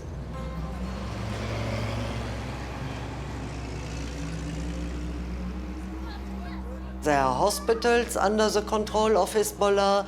There are banks under the control of Hezbollah. I mean, Iran has a long-term strategy.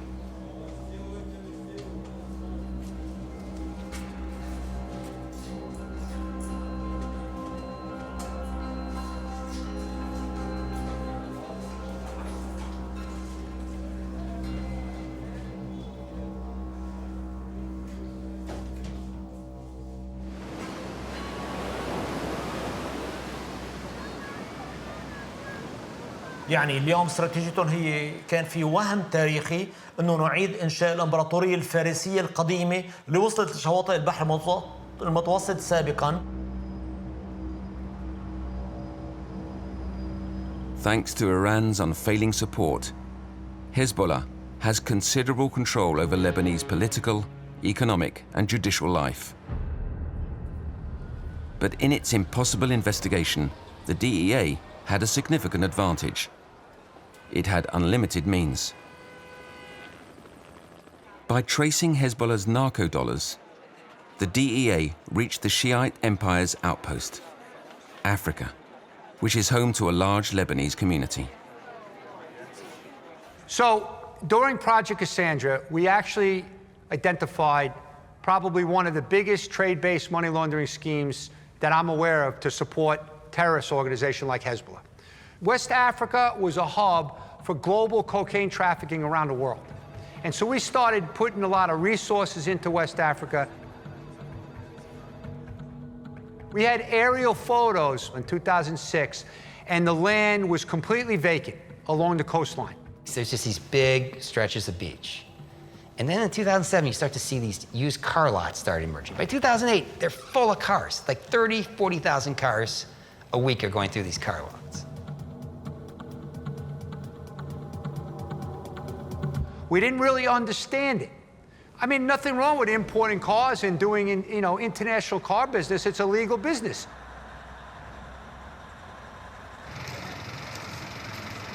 Who owned those car lots? Well, quite a few of them were owned by Lebanese who were supporters of Hezbollah.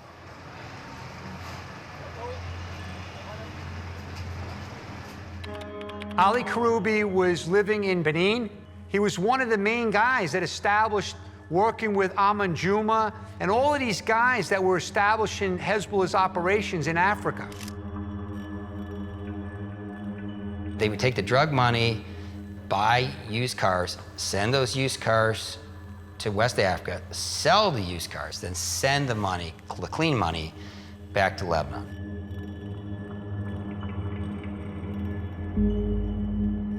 And then it would go make its way back to South America to buy more cocaine, and this thing would continue.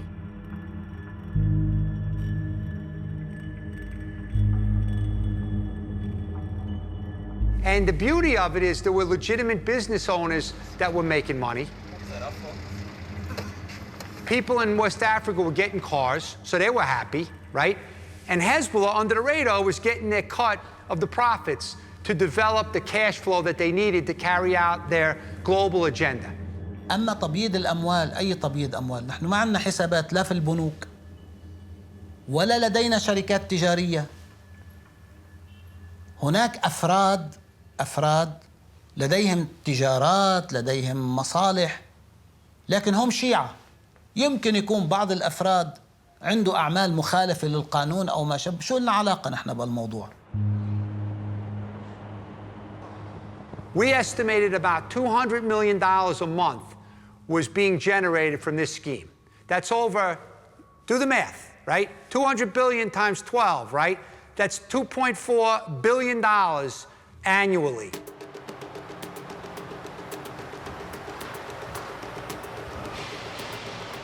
Figuring that out was enough of a challenge, let me tell you. It was complicated. And, the money moves back to buy more narcotics, and this thing keeps repeating. Except you know, as it repeats, it gets bigger and bigger and bigger. And that's when we started to see our opportunity to try to choke it.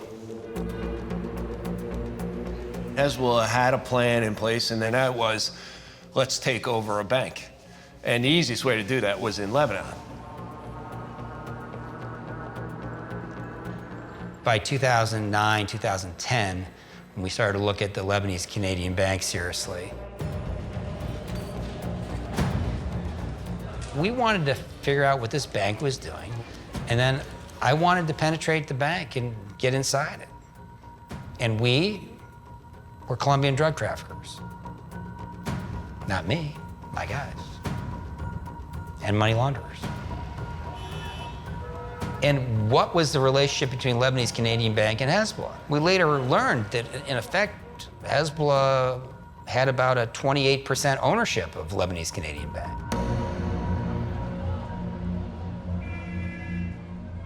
For us, it was the smoking gun because it backed up all the analysis and the other evidence we had been gathering. نحن بعدنا على الدقة القديمة ننقل الأموال بالمحافظ يعني لكن لأنه في سيارات لا ننقلها على الدابة وإلا لو ما في سيارات كنا نقلناها على الحمير والأحصنة. You know, they take hundreds of millions of dollars in cash, they literally bring it on in on pallets, dump it in the bank, and suddenly it's inside the Lebanese banking system. How much? Billions. Billions of dollars a year.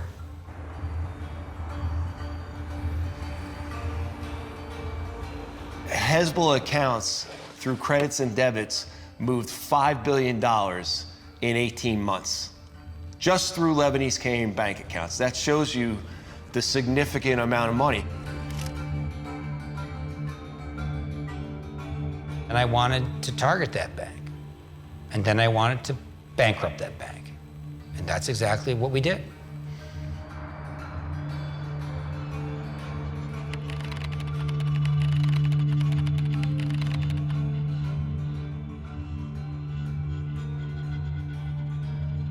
Section 311 is often described as the atomic bomb of Treasury authorities.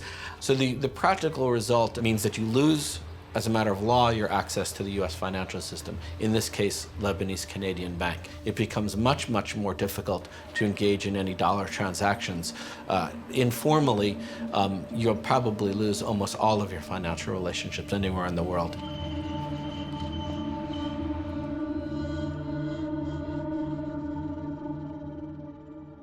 I like to think of it as a big bowl of yarn. And as you pulled the string of yarn, more and more and more cases came out. Authorities are still, today, pulling at the strings of the Lebanese Canadian Bank and finding cases from North America to Africa and Europe and across the Middle East. It was a tremendously insightful window into a very, very broad range of Hezbollah activities.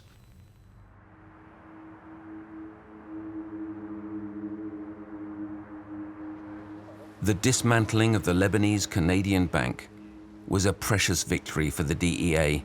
in its global war on the financing of Hezbollah.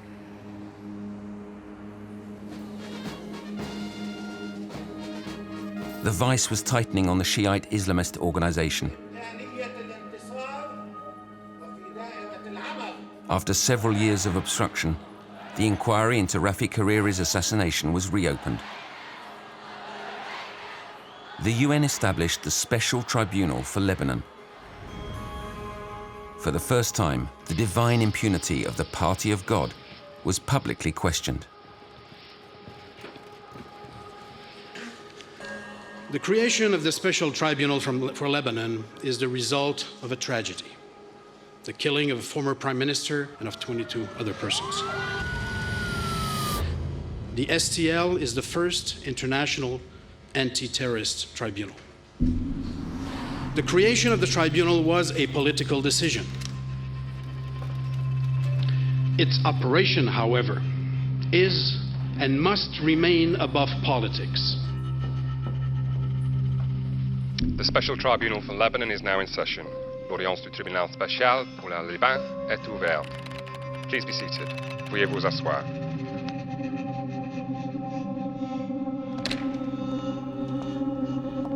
En 2010, je rejoins le tribunal spécial pour le Liban, donc le TSL comme on l'appelle, et sa fonction, c'est d'enquêter non seulement sur l'assassinat de Rafik Hariri, mais également sur un ensemble de crimes connexes.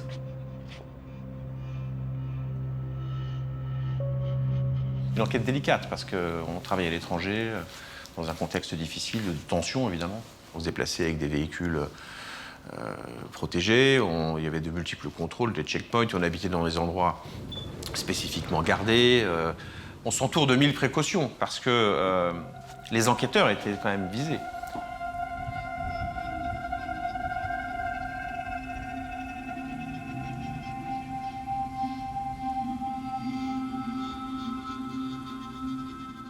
Il y a eu une enquête libanaise également, qui est venue nourrir énormément l'enquête du tribunal spécial pour le Liban, et en particulier les investigations qui avaient été menées par un jeune officier de police libanais, Wissam Eid, qui l'a payé de sa vie.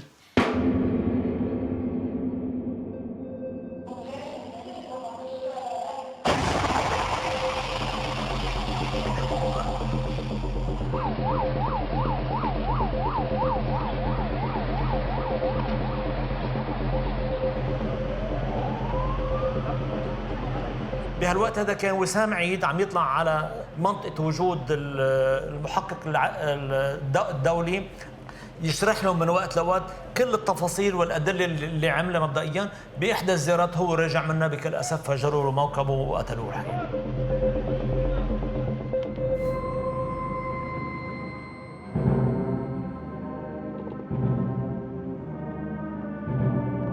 حزب الله ما بدها اثنين يحكوا فيها، يعني ثاني مرة عطوه انذار، قولوا له إلا وسام الله يرحمه إنه كيف بلاك عنا حزب الله.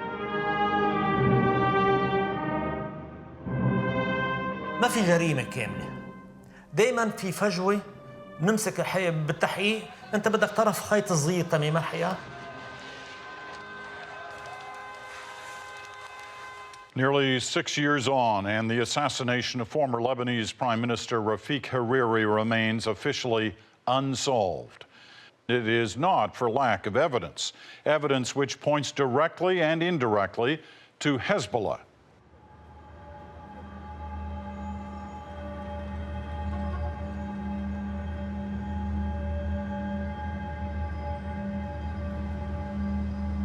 داتا الاتصالات عطتنا إشارات انه حزب الله هي مجموعه الارجح من حزب الله الحقيقه، لانه كان في مجموعه من الارقام ما بتحكي الا مع بعض البعض، حوالي 8 ارقام فقط لا غير، ما بيحكوا مع حدا ثاني للامانه.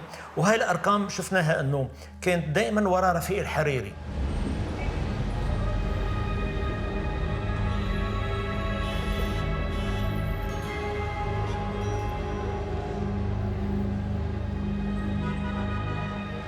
ويوم الجريمة كانوا حول مسرح الجريمة.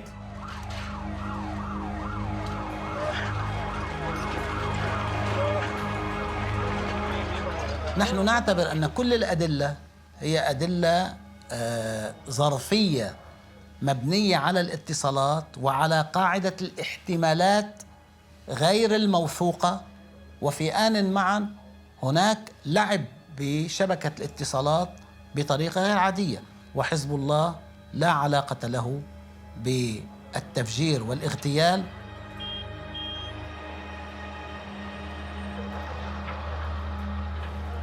I've seen the evidence, and it's very good. It was Hezbollah who killed Hariri.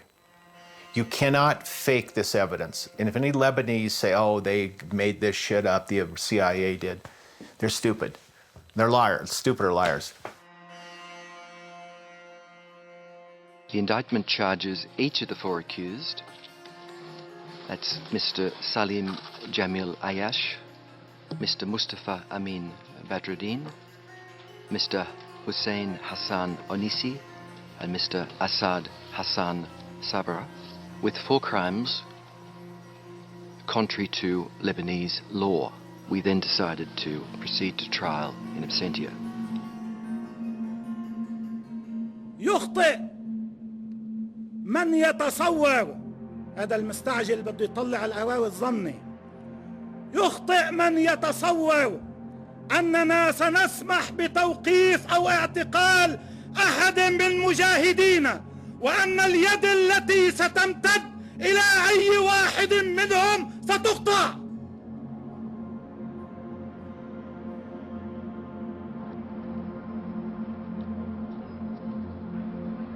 It was a warning to the Lebanese state and journalists, don't come after us for Hariri, because we'll kill you. I tell you, you go to Nasrallah's office, knock on the door and say, I want to do a film about his killing Hariri, and you probably not come out of Lebanon alive. They don't joke around with this.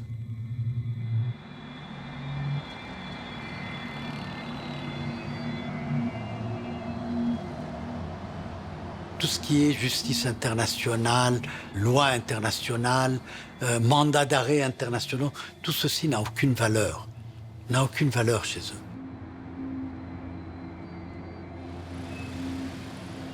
"15 years after Rafik Hariri's assassination, the SDL delivered its verdict.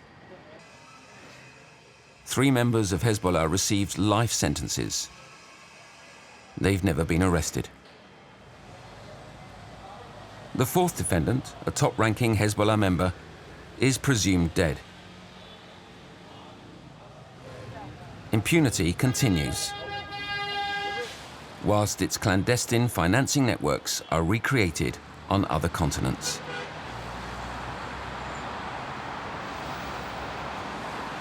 They were looking for places where they could operate.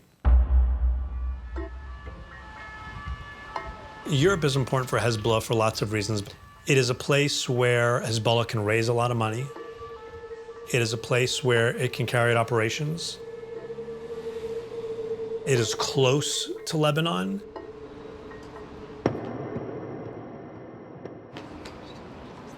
France appears in some ways to be their command and control center for their activities in the rest of Europe.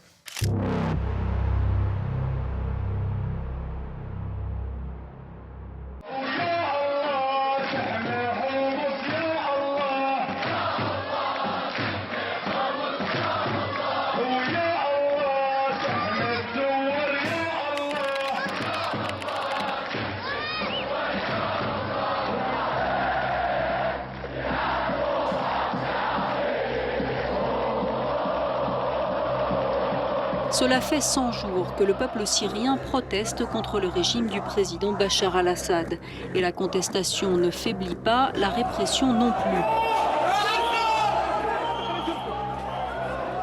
Selon les ONG, plus de 1300 personnes auraient été tuées depuis le 15 mars, date du début du mouvement. Il y avait panique à Damas. Bachar al-Assad n'osait plus sortir de chez lui. Toute la ville était encerclée par sa propre banlieue, par le sud du pays, par le nord du pays. Et donc, il y a eu ordre donné à Hassan Nasrallah d'intervenir.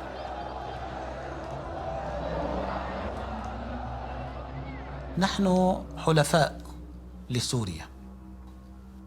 حزب الله حليف لسوريا. إيران حليفة لسوريا. لكن طبعا عندما يأخذ الإمام الخامنئي القرار هذا يشعرنا بالاطمئنان أن عملنا عمل شرعي. Nasrallah at first isn't so happy about it, but when the message comes from the office of the Supreme Leader, that's the end of the conversation. And they go. هيدي البارودة كانت معنا بسوريا. كنا قوة خاصة يعني. ابني فرفور وحكيت له وطلع على القوة الخاصة. قوات الجيش السوري قوات حزب الله تتقدم. تحياتي كبير. تحياتنا.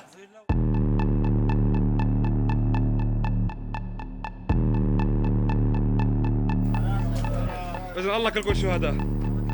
إذا بلش ب 3000 بعدين 3000 صاروا 5 والخمسة صاروا 6. هي أمير بعد ما صارت في ولا شهيد بعد.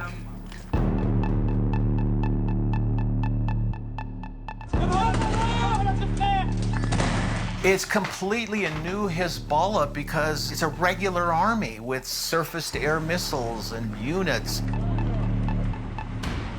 They become a real military.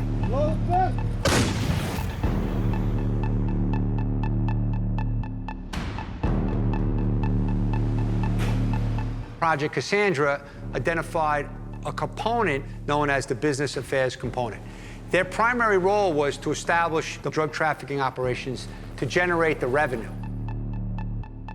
They had the conflict in Syria, so they had to have the money.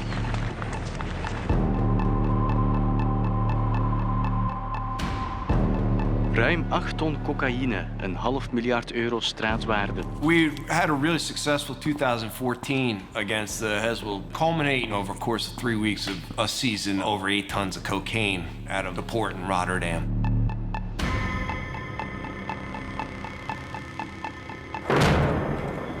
Suddenly, Hezbollah is not resisting Israel, it's just butchering fellow Muslims. Suddenly, it's involved in a deeply sectarian conflict.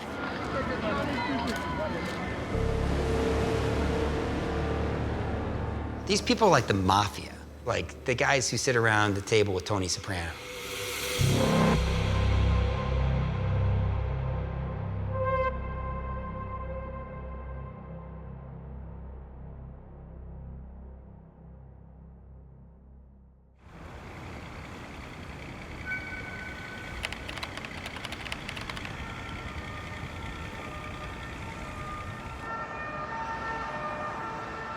As of 2010, France became the favored asylum of Hezbollah operatives. It provided several advantages: a large Lebanese community that reduced their visibility, and freedom of movement throughout Europe.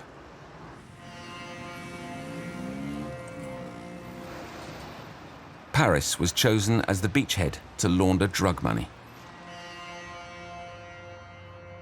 The US Drug Enforcement Administration alerted the French police. Together, they opened a new chapter in Operation Cassandra, known as Operation Cedar, after the national symbol of Lebanon. Operation Cedar was a spin-off investigation under the umbrella of Project Cassandra. Operation Cedar focused on the European network.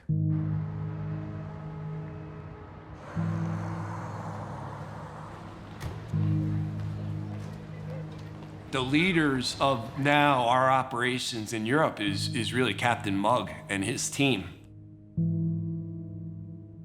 Le chef de poste de la D.E.A. à Paris me contacte en me disant voilà, il y a en Europe tout un réseau de Libanais dont on sait qu'ils sont très actifs dans la collecte de l'argent de la drogue, le blanchiment, les transferts de fonds, etc. Ils ont subi de lourdes pertes financières et ils envisageraient peut-être de se relocaliser en France. Ce qui est un peu vexant pour nous, considérant que la France serait plus sûre. Bon.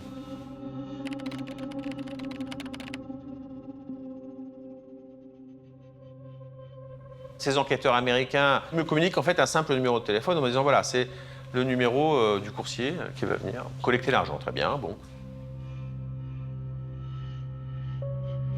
So really, I think within 24 hours, they identified that phone as belonging to Mohammed Nur al-Din. Mohamed Noureddin, c'est quand même quelqu'un dont les locaux professionnels sont installés à la bourse de Beyrouth, dans les locaux de la bourse de Beyrouth. C'est pas quelqu'un qui se cache, hein. Certaines statures. Le numéro de téléphone, c'est l'élément concret qui va nous permettre de débuter l'enquête. On va le mettre sur écoute, tout simplement. On a des centaines et des centaines d'heures d'écoute et de retranscription. Il n'est question que d'argent. On s'aperçoit qu'effectivement, il est en train de planifier une opération de collecte à Paris. On est sur 1 million d'euros par semaine, quand même. Bon.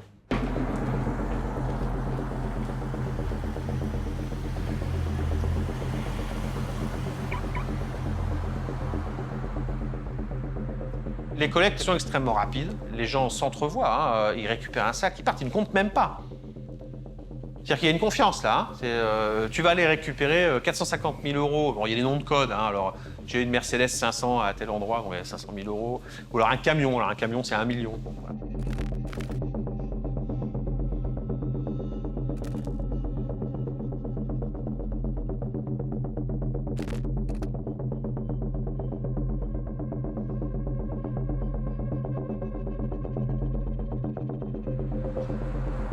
Donc le collecteur se déplace et il va aller dans un parking souterrain, dans un restaurant, fréquemment dans la rue même. Hein.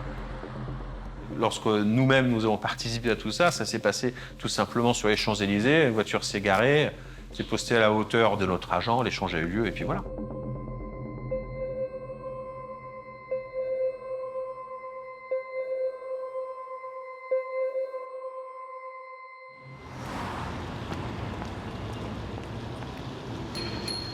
Il y avait aussi tout un commerce de montres. Il y avait un des hommes de Noureddin qui se chargeait d'aller acheter des montres en espèces. Il en a quand même acheté pour plus de 30 millions d'euros en un an. Hein.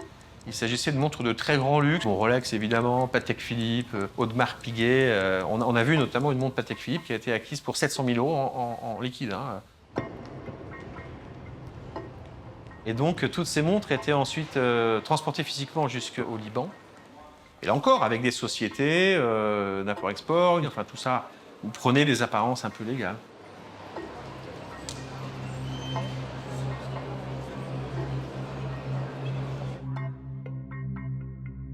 He was a guy who was trusted to move very large amounts of money and oversee couriers who were carrying back money, sometimes just in Samsonites on, planes flying out of Charles de Gaulle back to Beirut. Air France, literally. These guys carry these Samsonites with millions of dollars, a couple $1 million in each Samsonite. In cash?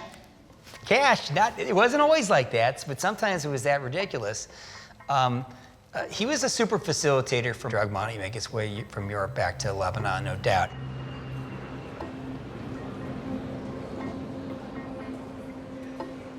Ce que je vois sur mon territoire, moi, là, dans l'immédiat, c'est pas vraiment l'empreinte du Hezbollah. On n'a pas affaire à des gens très pieux. Non, on les retrouve essentiellement dans le triangle d'or parisien, plus enclin à aller boire des whisky hors d'âge au bar du Plaza Athénée qu'à fréquenter des mosquées. Voilà ce que je vois.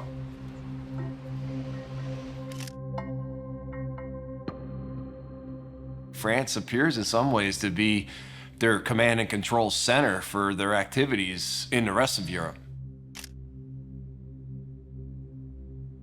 While the French police traced Mohammed Noureddin's network, Operation Cassandra's American agents tracked the laundered money in Lebanon.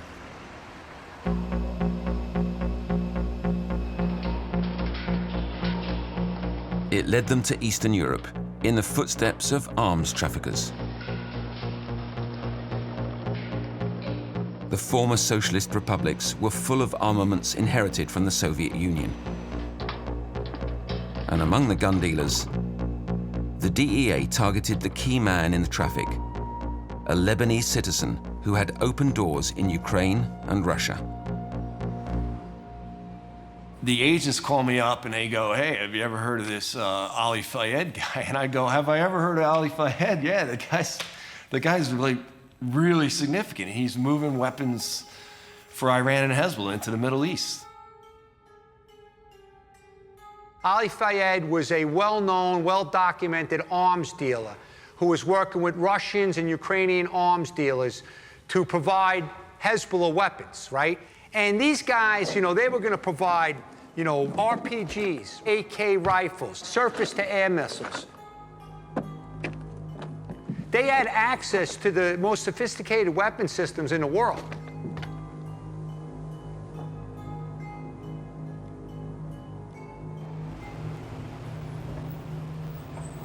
Once you get the charges against a guy like Fayed, you have to figure out what country can we arrest him. And that country also has to have an extradition treaty with the United States. And we identified Prague in the Czech Republic.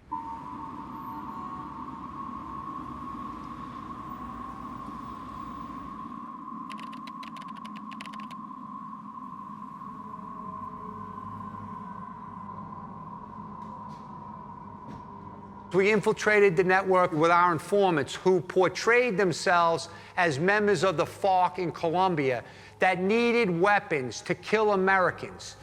And of course, Ali Fayed and his conspirators were looking to get cocaine also. So we had a cocaine for weapons deal. So the operational plan was to do the arrests as he exited the room in the hallway of the hotel.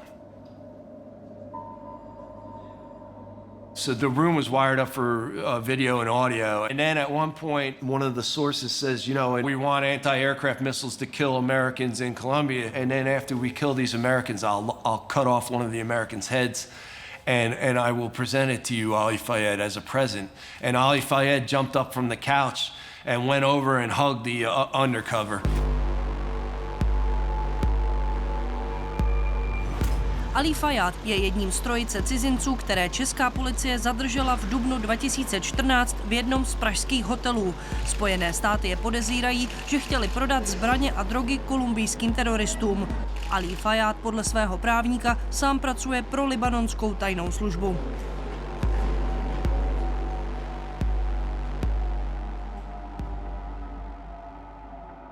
If we get this guy to the States, then he's going to be maybe our main witness to take out Hezbollah's drug cartel.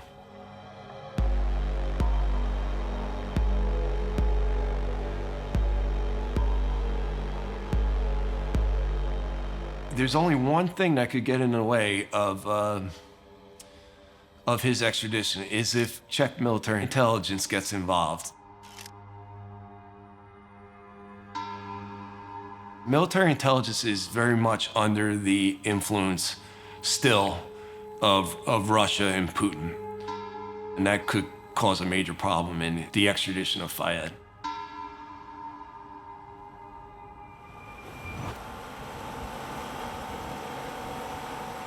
The arrest of Ali Fayed was the biggest success of the American anti-drug agency.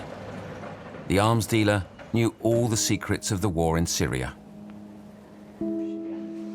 He was at the heart of the military alliance concluded between Hezbollah, Iran, and Russia to save Bashar al-Assad.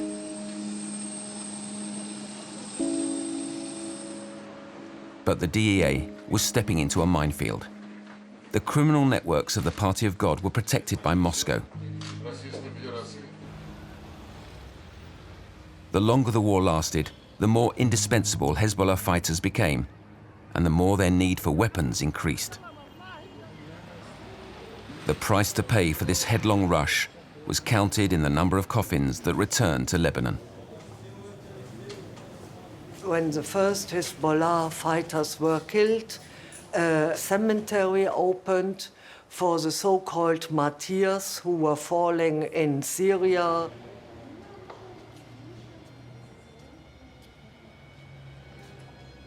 لأنه بنية راح عنده مثل ما حكينا حوالي 3000 قتيل وبس يكون عندك 3000 قتيل بحرب معينة يعني عندك ضعفين جرح إصابات يعني عندك 6000 إصابة عمليا عندنا 10000 يعني تقريبا ما بين قتيل وبين مصاب في 10000 عائلة أو 8000 عائلة تضرروا يعني ضعف كتير يعني راح منهم عدد كبير جدا.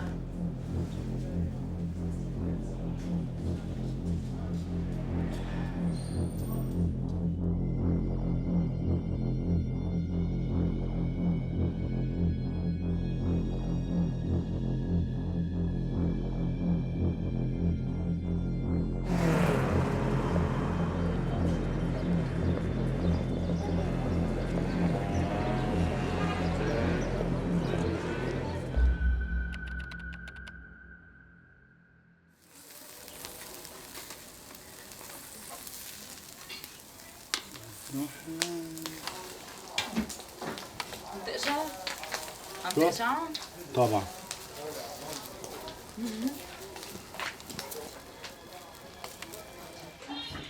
ماما 24 فطوش ما عم نصلي بعد طب فوتوا لازم بتصلي قبل هذيك المرة لا خلص قصة كبيرة مبين هون يلا يا خالتي روحي انت وهنيك على الطاولة الصغيرة الله يجزيكم على هيدا التعب عن جد مقهورة يعني أنا أول شيء جاني 3 بنات أنا شخصيتي بحب البنات كتير، بس بنفس الوقت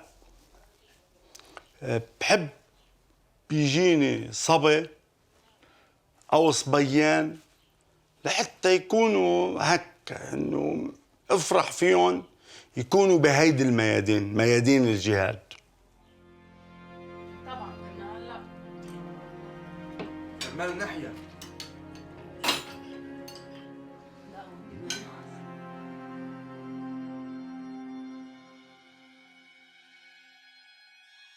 مجرد ما بعت الصورة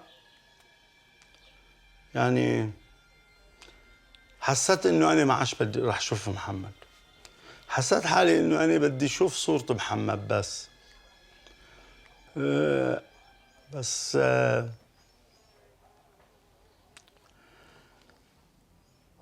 له يا بي أنت قلت لي بدك تستشهد، بس يا بي مش بهالسرعة. يعني كنت حابب إني هيك إلقي عليه شوي صغيرة بس. يعني عادة الجريح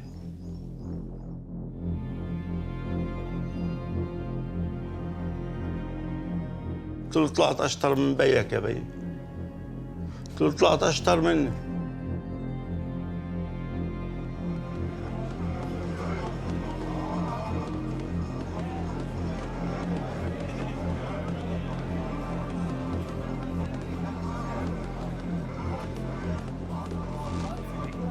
A part of the mothers who were crying over their sons, I mean, I'm sure they were convinced, but I also believe that others must have doubts.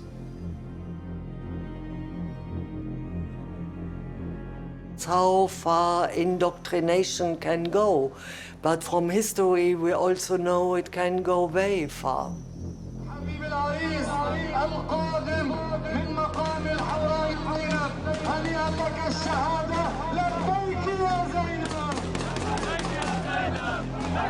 يا زينب لبيك يا زينب لبيك يا زينب لبيك يا حسين. يوم تشييع محمد صادق أنا بالنسبة لي كان يوم عرس، مش أنا ما كنت زعلان. يمكن أنا هلأ بحزق شوي بس قبل ما حزق بالمرة أبداً أبداً أبداً أبداً.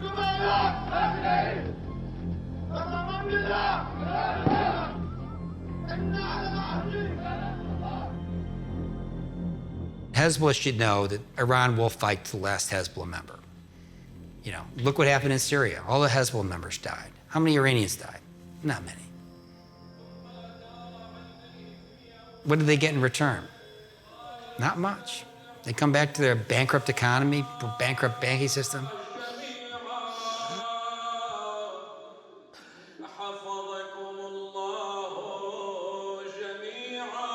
Their ports explodes.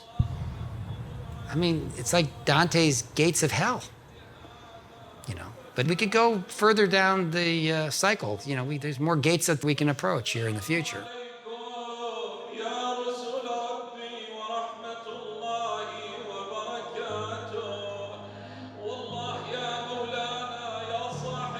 The war in Syria was profoundly changing the image of Hezbollah among many Lebanese.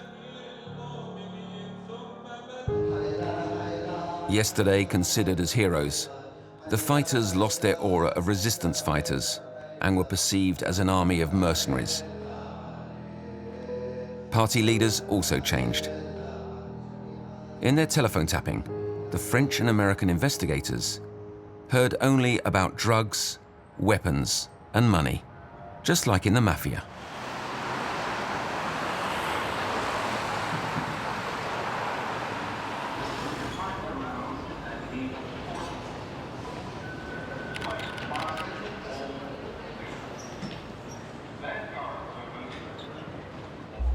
Mohamed Noureddin projette de venir en France. Et donc on met tout en place.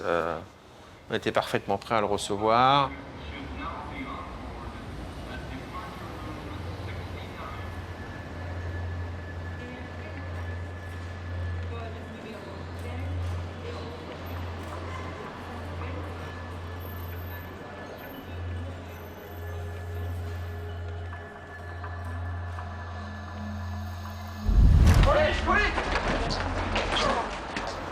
là, il se fait arrêter à l'aéroport. Et puis, dans le même temps, on interpelle différents membres de son équipe dans des hôtels de luxe à Paris, chez eux en Allemagne, en Italie, etc.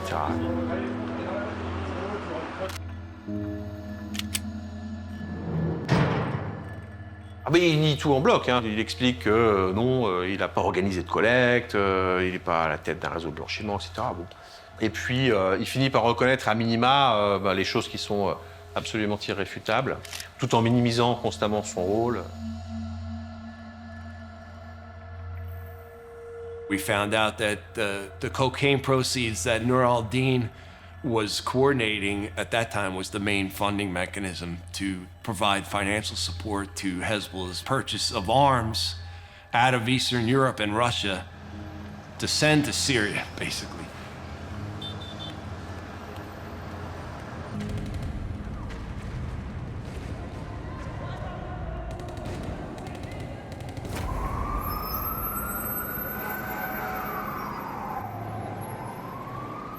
After 8 years of investigations, the Operation Cassandra agents reached their goal.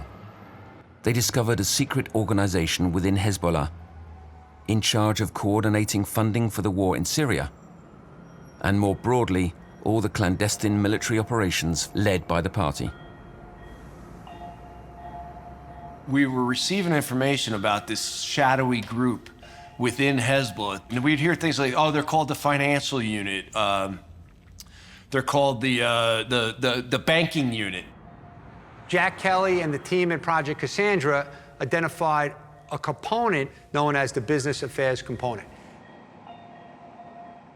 So we started putting together the pieces of the puzzle using all the experts that we had in the US government.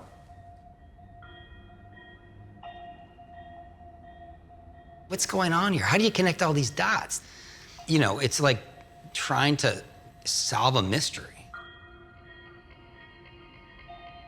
And remember, we have to provide evidence. Basically, the business affairs components had different things they want to do. They want to move cocaine. They want to launder money. They want to sell or buy weapons. This business affairs component got hundreds of companies. And we mapped out, we know where those companies are. They're all over the world, even some in the United States. It functioned as this funnel to control all these secret bank accounts all over Lebanon and all over the world, actually. Switzerland, Liechtenstein, Luxembourg, Paris.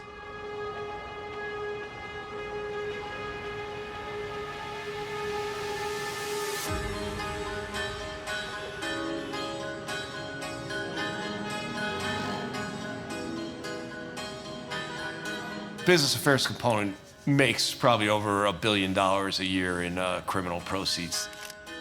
We have that backed up by records that we got out of Lebanese Canadian Bank. This is the financing of terror.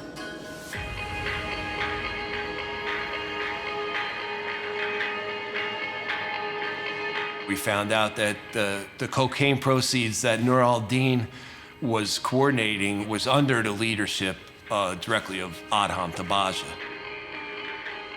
Adham Tabaja was one of the main guys involved with the business affairs component.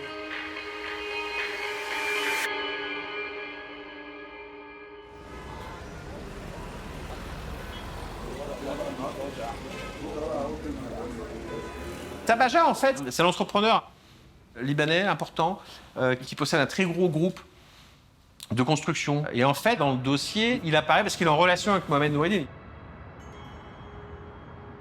Is one of the lead financiers of the rebuilding of Hezbollah neighborhoods and infrastructure in Lebanon after the 2006 war.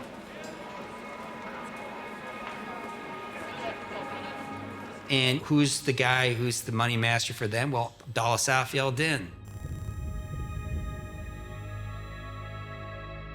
We'll call him the financial godfather, certainly, the business godfather.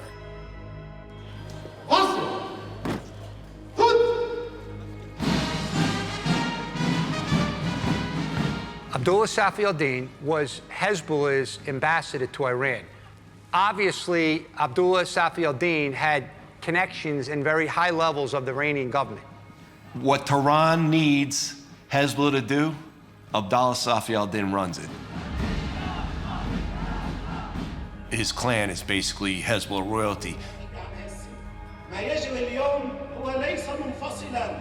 Abdullah Safi al-Din has a brother who is the executive director of Hezbollah. And there's rumors that he would be a successor to Nasrallah.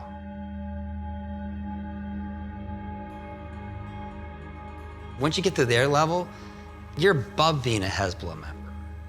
I mean, I know that sounds strange because people are literally saying, well, where's their membership card? I'm like, they don't need a membership card. You know, when someone sees their face, they're like, come right on in, you know, I mean.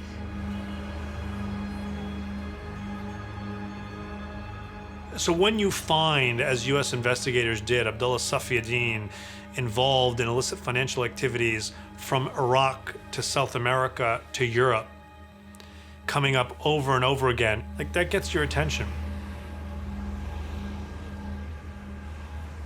It appeared viable that we could actually make a case against Abdullah Safi al-Din and perhaps arrest him. We could do this if people let us do that.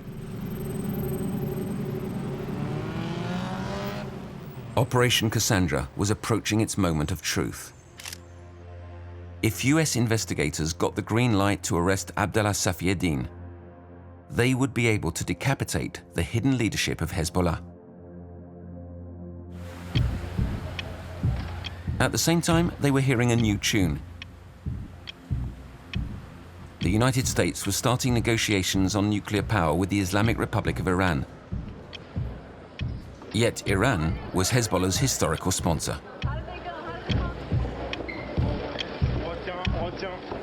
Philosophically, Project Cassandra became a problem. Our actions became a problem. Very good and productive, but still we have lots of work to do. So tomorrow we will continue? Tomorrow we will continue, yes. Okay.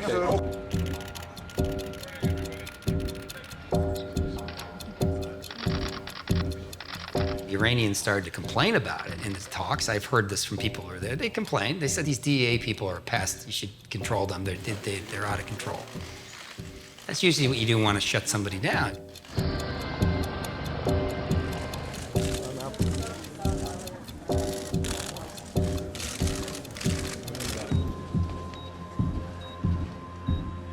Today, after 2 years of negotiations, the United States, together with our international partners, has achieved something that decades of animosity has not.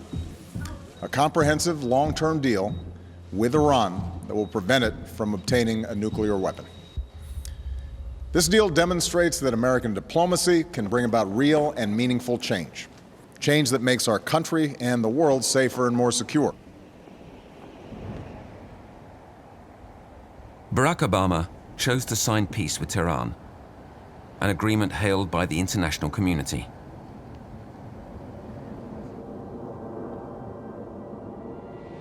The ink was barely dry when the Iranian president began a triumphant tour of Europe and stopped in Paris.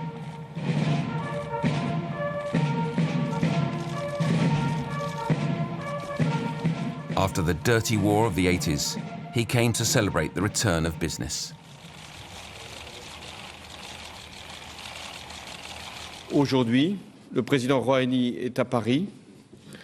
Cela faisait 17 ans qu'un président iranien n'était pas venu ici en France. The same day, Special Agent Jack Kelly landed in Paris to celebrate the dismantling of Mohammed Noureddin's money laundering network. An official ceremony was organized at the French police headquarters. The D.E.A. was about to reveal the existence of the Corporate Affairs Bureau, a secret organization within Hezbollah. It was going to be what I really thought was a fitting end to Cassandra. The top French law enforcement official was going to give us a champagne toast as a success for this incredible Operation Cedar under Project Cassandra. So I'm there for that, and then I'm kind of looking at the judge and the prosecutors and the cops, and it's like, what's going on? They're mentioning, yeah, we think the press conference definitely was canceled, and the press release was postponed. La France et l'Iran, côte à côte, oublions les rancœurs, lance le président Rouhani. Airbus, Peugeot, Vinci, Bouygues et les autres, plusieurs dizaines de milliards de dollars de contrats sont signés. Une trentaine de contrats signés aujourd'hui pour un potentiel de 15 milliards d'euros. Des accords avec la SNCF, Total, Peugeot, 118 Airbus commandés. Autant de bonnes raisons pour les patrons français d'applaudir chaleureusement le président iranien. I'm watching it on TV at the bar of the Trocadero Hotel, and I'm getting these calls and text messages saying, yeah, everything's canceled.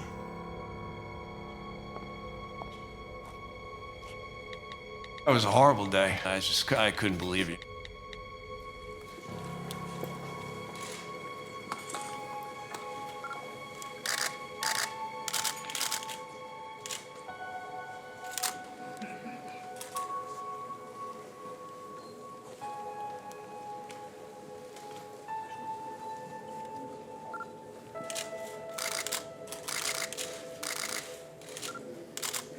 Right at the same time, I'm getting information that either Ali Fayed had been released from the Czech Republic to Lebanon. O Fayada žádali Spojené státy, které ho vinili z vážných zločinů. Místo za oceán, ale odpoledne Ali Fayad zamířil domů do Libanonu.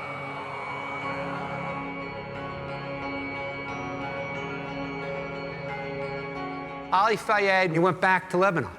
We never got him in America. The U.S. government system failed. There was no engagement. So how do you explain that? I know what my investigative gut feeling is telling me. He was a member of Hezbollah, and they were in the middle of an Iran deal. That's my opinion. I don't have the smoking gun, but I have an opinion. I've been doing this a long time.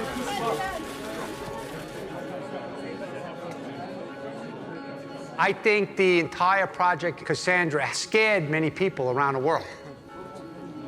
It has been sacrificed for politics. Bonjour, Monsieur le Président. Nice to see you again. Nice to see you. Did you see Brad? Yes.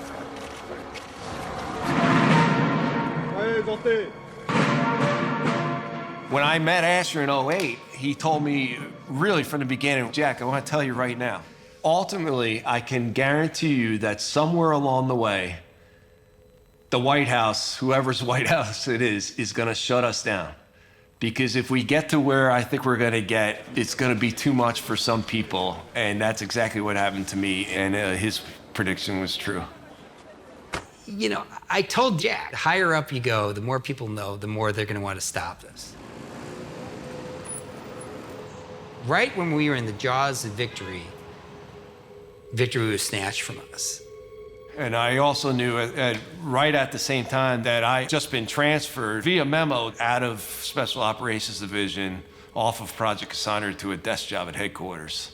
So I decided to go to my favorite cafe and drink red wine.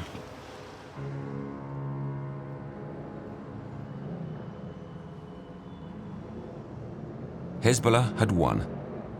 Operation Cassandra, led by the American anti-drug agency, was buried, sacrificed on the altar of realpolitik. The United States had favored the hope of peace with Iran, rather than the dismantling of the hidden face of Hezbollah.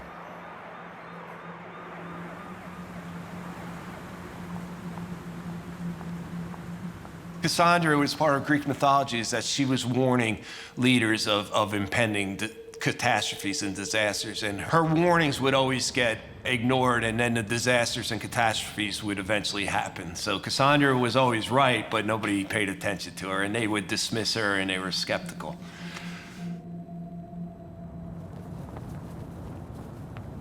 What if Operation Cassandra sounded like the final warning? The missed opportunity to end the impunity of the Party of God. Until August the 4th, 2020, day of the explosion of the port of Beirut, the ground zero of the Lebanese.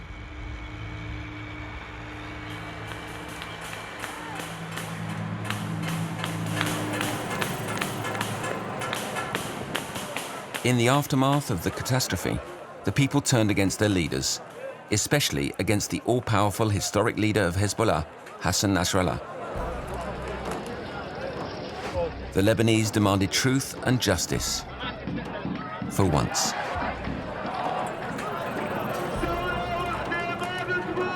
Que s'est-il passé précisément? Comment se fait-il que ce stock de nitrate d'ammonium, un stock colossal, 2750 tonnes, qui était entreposé dans un bâtiment du port? Une substance particulièrement instable. Il s'agit du même produit que celui qui avait causé l'accident dans l'usine AZF de Toulouse en 2001. بس مين المجرم اللي جاب النترات الأمونيوم؟ مين جابها؟ مين حطها بالمرفأ؟ مين حماها؟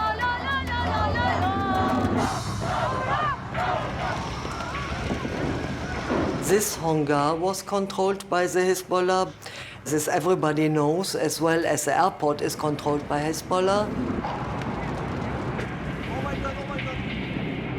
في بوابة من بوابات المرفأ خاصة لحزب الله، ما حد بده يفتشها، سموها شعبيا بوابة فاطمة. مشان هيك أنا بتصور كل اللبنانيين وكل الأمنيين بيعرفوا تماما حزب الله حكما أقوى من كل الدولة اللبنانية، ما يسترجوه.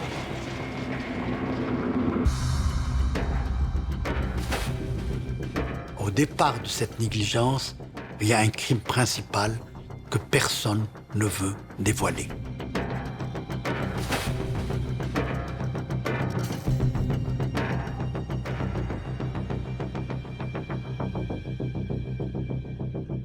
$215 dead, 6,500 injured. The day after the explosion, Beirut was scarred and devastated. But Beirut was also angry. Who was responsible for this catastrophe?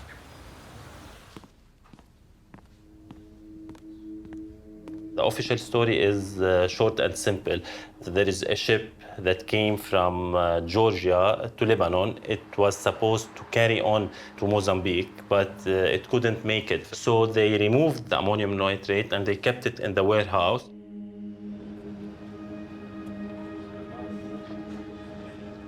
This is the story, the official story.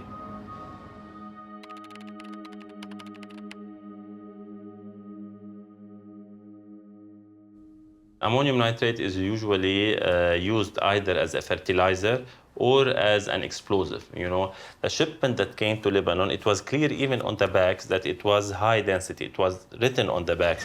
So it was meant to be used as an explosive.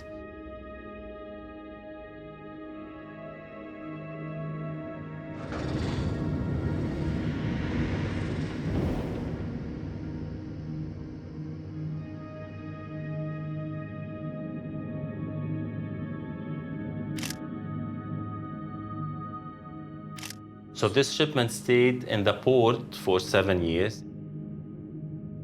Unfortunately, everybody knew about it, but nobody took any action. What I discovered during my investigations is, first of all, that Savaro was the company that in the beginning appeared to be the owner of the ammonium nitrate. This company is kind of a shell company, which means it's a company where you don't know the real owner. Later on, I discovered that there are many links between Savaro and Syrian businessmen, Mudalla al-Khouri and Imad Khouri, his brother, and George Haswani.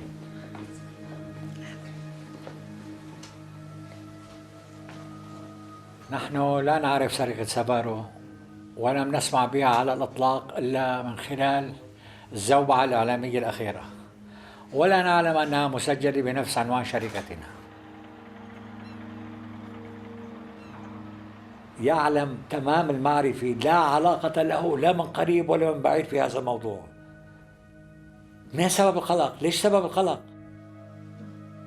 George Haswani, met several times the Syrian president, and Mudallal and Imad Khouri had several companies and factories in Syria and in Russia. In those two countries, it's not easy to reach the level where those guys reached in their business and in their wealth without being close to those in power, whether in Syria or in Russia.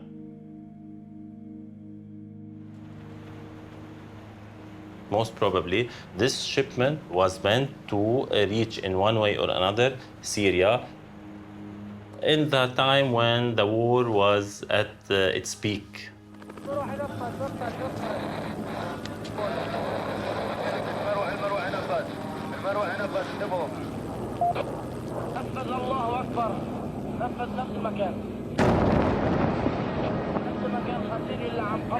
الله أكبر الله أكبر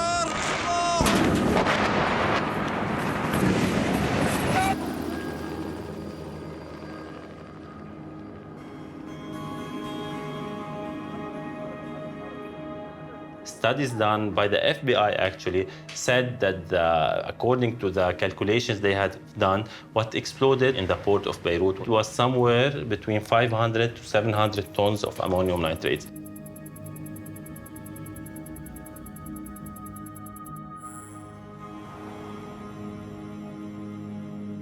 Évidemment, si les 2700 tonnes avaient explosé, c'est toute la capitale qui aurait disparu. Mais là, entre-temps, qui a utilisé ces milliers de tonnes? Qui a pu les sortir de Beyrouth, les sortir du Liban? Je vous pose la question. Qui? La Syrie et le Hezbollah. I don't want to get involved in anything political. I hinted for possible links, okay? I was not killed, at least until now. ومن بيروت ينضم إلينا الباحث السياسي لقمان سليم. أهلا بك. لقمان سليم also hinted. لقمان، في لبنان من المتهم الأول بتسهيل ووجود هذه الكمية من نترات الأمونيوم في مرفأ بيروت؟ يا سيدتي، الأمر تحصيل حاصل. المتهم الأول هو صاحب الدالة الكبرى، أعني ميليشيا حزب الله، فيكفي أن يراجع الواحد منا والواحدة. Luqman made Hezbollah responsible for transporting the ammonium nitrate to Syria. Yeah, he was putting the puzzle together. Today everybody is saying it. In January, Luqman was the first to say it. بالتالي نحن أمام مشهد أو بازل إن شئتي تكتمل تفاصيله. اليوم بدنا نعرف جيدا من استورد، ولكن أهم من الاستيراد. La journée d'hier au Liban devait être marquée par les 6 mois après l'explosion du port de Beyrouth, mais c'est un autre drame qui a choqué les Libanais, avec la découverte hier matin du corps d'un célèbre intellectuel, Luqman Slim, plusieurs balles dans la tête, dans sa voiture dans le sud du Liban. Alors pourquoi a-t-on assassiné Luqman Slim? Quel est le message? Les regards se tournent évidemment vers le Hezbollah, qui contrôle étroitement la zone du Liban sud où l'écrivain a été tué. Do you know how Luqman was killed? Yes, but I cannot. Yes, he was killed by 6 shots. It seems they have been very professional.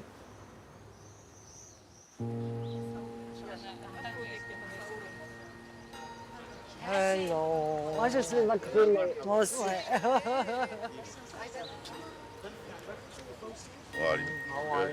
Happy to see you.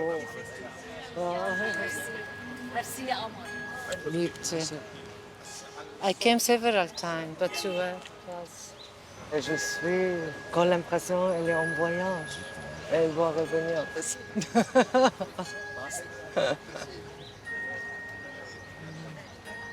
I want justice, and I need to know who did it, who planned it, and who gave the order.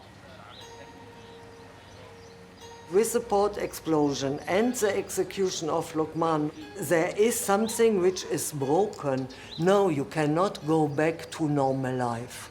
You cannot go back and let the political game win.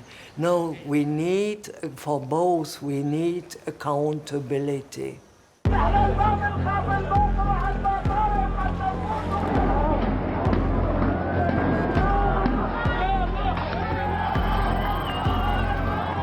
Will we ever know the truth behind the Beirut port explosion? 2 Lebanese magistrates tried to investigate. They were threatened and their inquiries suspended. As for Hezbollah, in spite of popular protest, it opposes any international inquiry.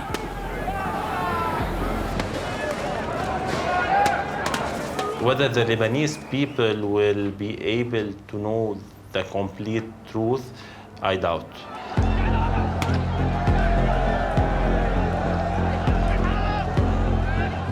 Don't even try. It'll never happen.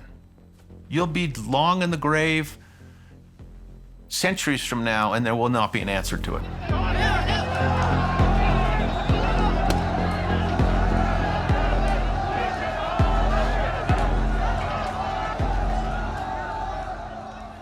Le Hezbollah ne peut, en même temps, être une armée en guerre contre Israël, une milice déchaînée contre les civils en Syrie et un parti respectable au Liban. Il ne doit pas se croire plus fort qu'il ne l'est.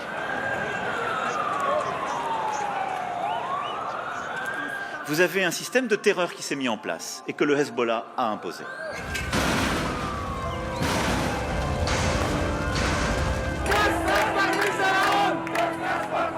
Macron put it well. So long as Hezbollah continues to engage in international terrorism, acts of assassination in Lebanon, illicit financial activity, undermining the stability of the Lebanese financial system, so long as Hezbollah engages in all those activities, it is an outlaw actor and needs to be treated as such. Is history doomed to repeat itself? Is the divine impunity of Hezbollah's leaders really eternal? 40 years ago, it dreamed of imposing Sharia, Islamic law, in Lebanon. Instead, it created a state within the state, Hezbollah land, more powerful than the official state, and swathed the country in a black veil that tastes of ashes. We are living here in Lebanon in a culture of impunity. You can kill, you can commit massacres, you can commit crimes, you can do whatever you want. In the end, nothing is happening. What happened to Chekri Harb? He's out of jail. I know he was in South America, and I think he might have went back to Lebanon, but I'm not sure. Ayman Juma? He's never been caught. So he's in Lebanon. I'm sure he travels to other places. We just don't hear about it.